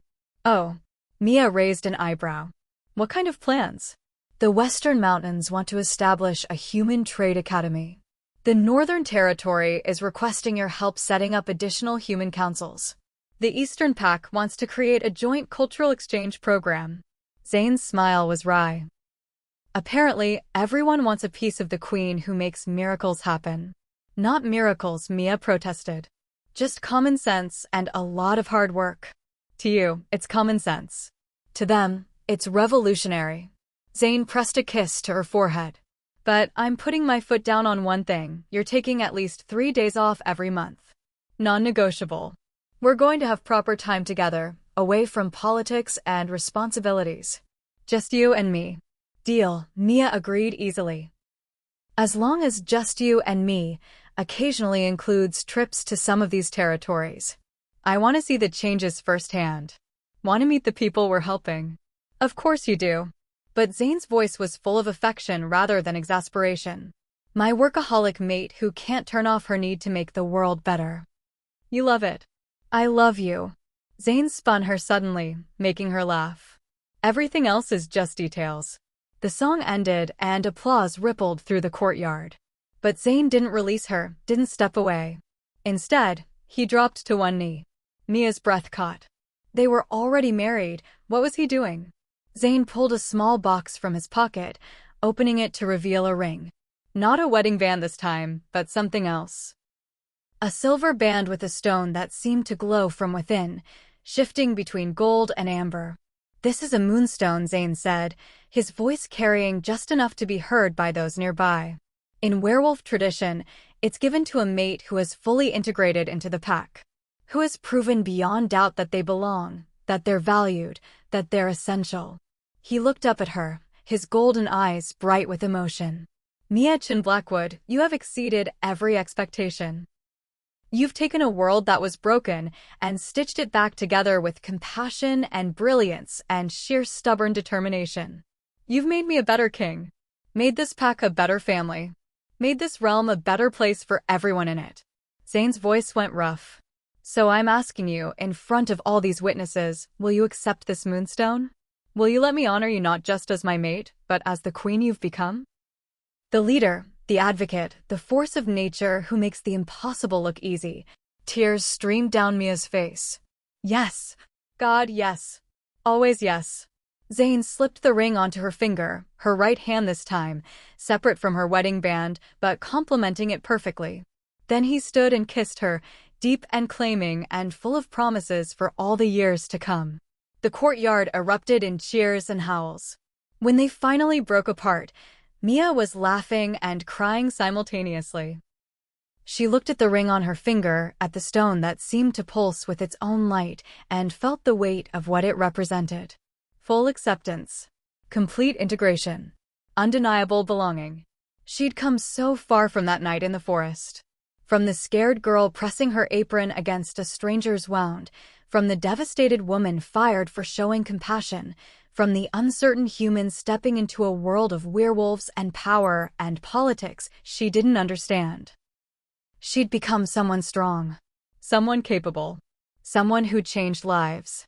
But more than that, she'd become herself. Fully, authentically, unapologetically herself. And she'd found someone who loved every part of that. Thank you, Mia whispered to Zane as the celebration continued around them. For seeing me when I was invisible. For believing in me when I didn't believe in myself. For giving me a chance to become who I was always meant to be. Thank you, Zane countered, for stopping on that road. For refusing to walk past someone who needed help. For being brave enough to accept a destiny you never asked for and making it into something more beautiful than anyone could have imagined. He pulled her close again, and they stood there in the center of the courtyard, surrounded by the world they'd built together. A world where humans and werewolves worked side by side. Where compassion wasn't weakness, but strength. Where a girl with nothing could become a queen, not through birth or luck, but through character and courage and the willingness to fight for what was right. I love you, Mia said. I love you too, Zane replied. My mate. My queen. My everything. And as the summer sun finally set and the lanterns glowed brighter against the twilight, as music and laughter filled the air and people from across the realm celebrated together in unprecedented unity, Mia knew with absolute certainty. This was just the beginning. There would be more challenges, more obstacles, more people who needed help, more systems that needed change, more bridges that needed building. But she was ready. They were ready. Together, they would continue to build a realm where everyone had value, where everyone had a voice, where kindness wasn't punished but celebrated, where a poor maid who'd once been fired for being late after helping a stranger could stand as queen beside the Alpha King and truly know that she deserved to be there.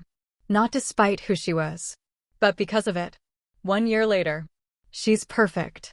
Mia gazed down at the tiny bundle in her arms, still marveling that this impossibly small, impossibly precious creature was hers. Her daughter. Hers and Zane's. She has your eyes, Zane said softly, seated beside her on the bed, his arm around her shoulders. Golden. I've never seen that in a half-human child before. The healers said it means she'll be strong. Mia couldn't stop staring at her daughter's face.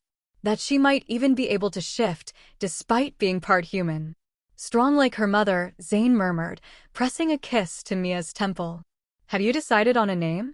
Mia had been thinking about this for months. She wanted something that honored both worlds, human and werewolf. Something that represented hope and new beginnings. Aurora, she said quietly. It means dawn. A new day. A fresh start. Aurora Blackwood. Zane tested the name. It's perfect. She's perfect. And you, he cupped Mia's face gently. You're incredible.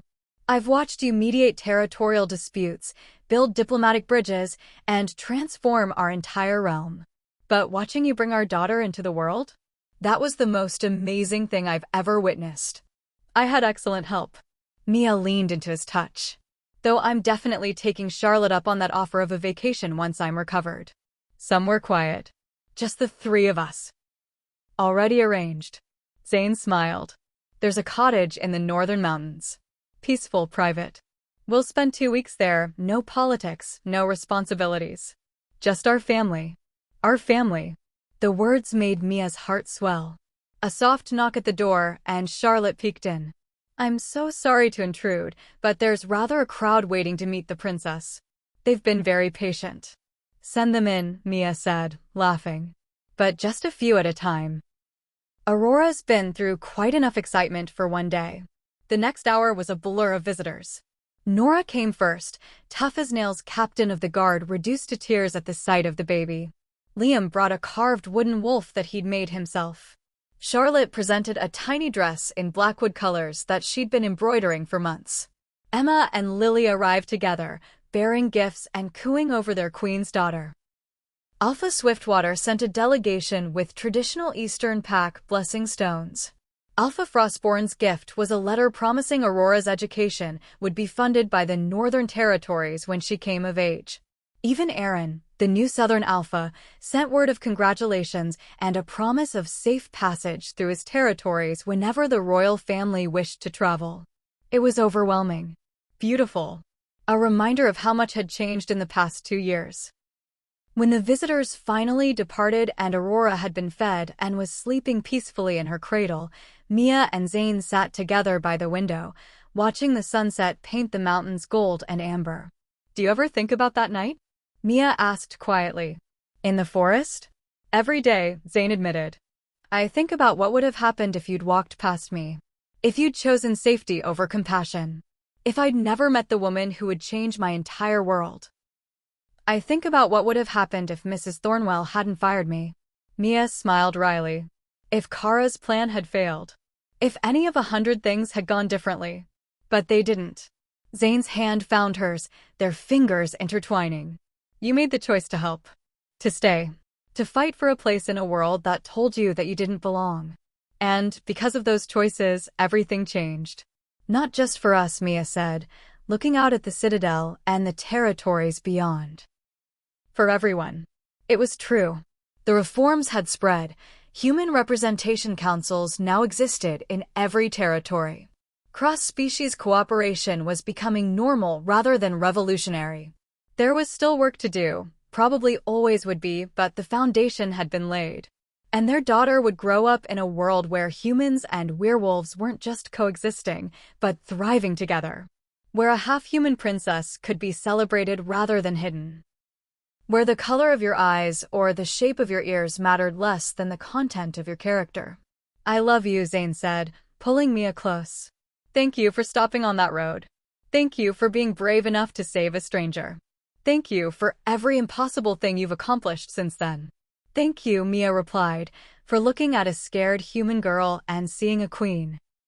They sat in comfortable silence as the sun set, Aurora sleeping peacefully nearby, the bond between them humming with contentment and love and the absolute certainty that whatever came next, they would face it together.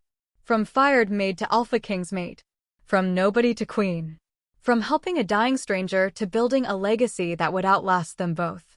Mia Chin Blackwood had proven that kindness wasn't weakness. That compassion could change the world. That a single choice. To stop, to help, to care, could create ripples that transformed everything. And as she sat there with the love of her life and their daughter sleeping beside them, Mia knew with absolute certainty. She had found where she belonged. Not in spite of the journey that brought her here, but because of it. Every hardship, every challenge, every moment of doubt and fear, it had all led to this. To love. To purpose. To a life more beautiful than she'd ever dared to imagine. And it had all started with one simple choice. To see someone in need and refuse to walk away. Sometimes, that's all it takes to change the world. From that forest road to the throne room, from scared and alone to powerful and loved, Mia's journey is everything. I am so emotional right now. If this story touched your heart, if you're crying happy tears, if you believe in the power of compassion and courage, drop a comment and tell me your favorite moment. And please, if you haven't already, hit that subscribe button because I have so many more stories to share with you. Thank you for going on this journey with me. Until next time, remember, you are worthy of love, you are capable of greatness, and you have the power.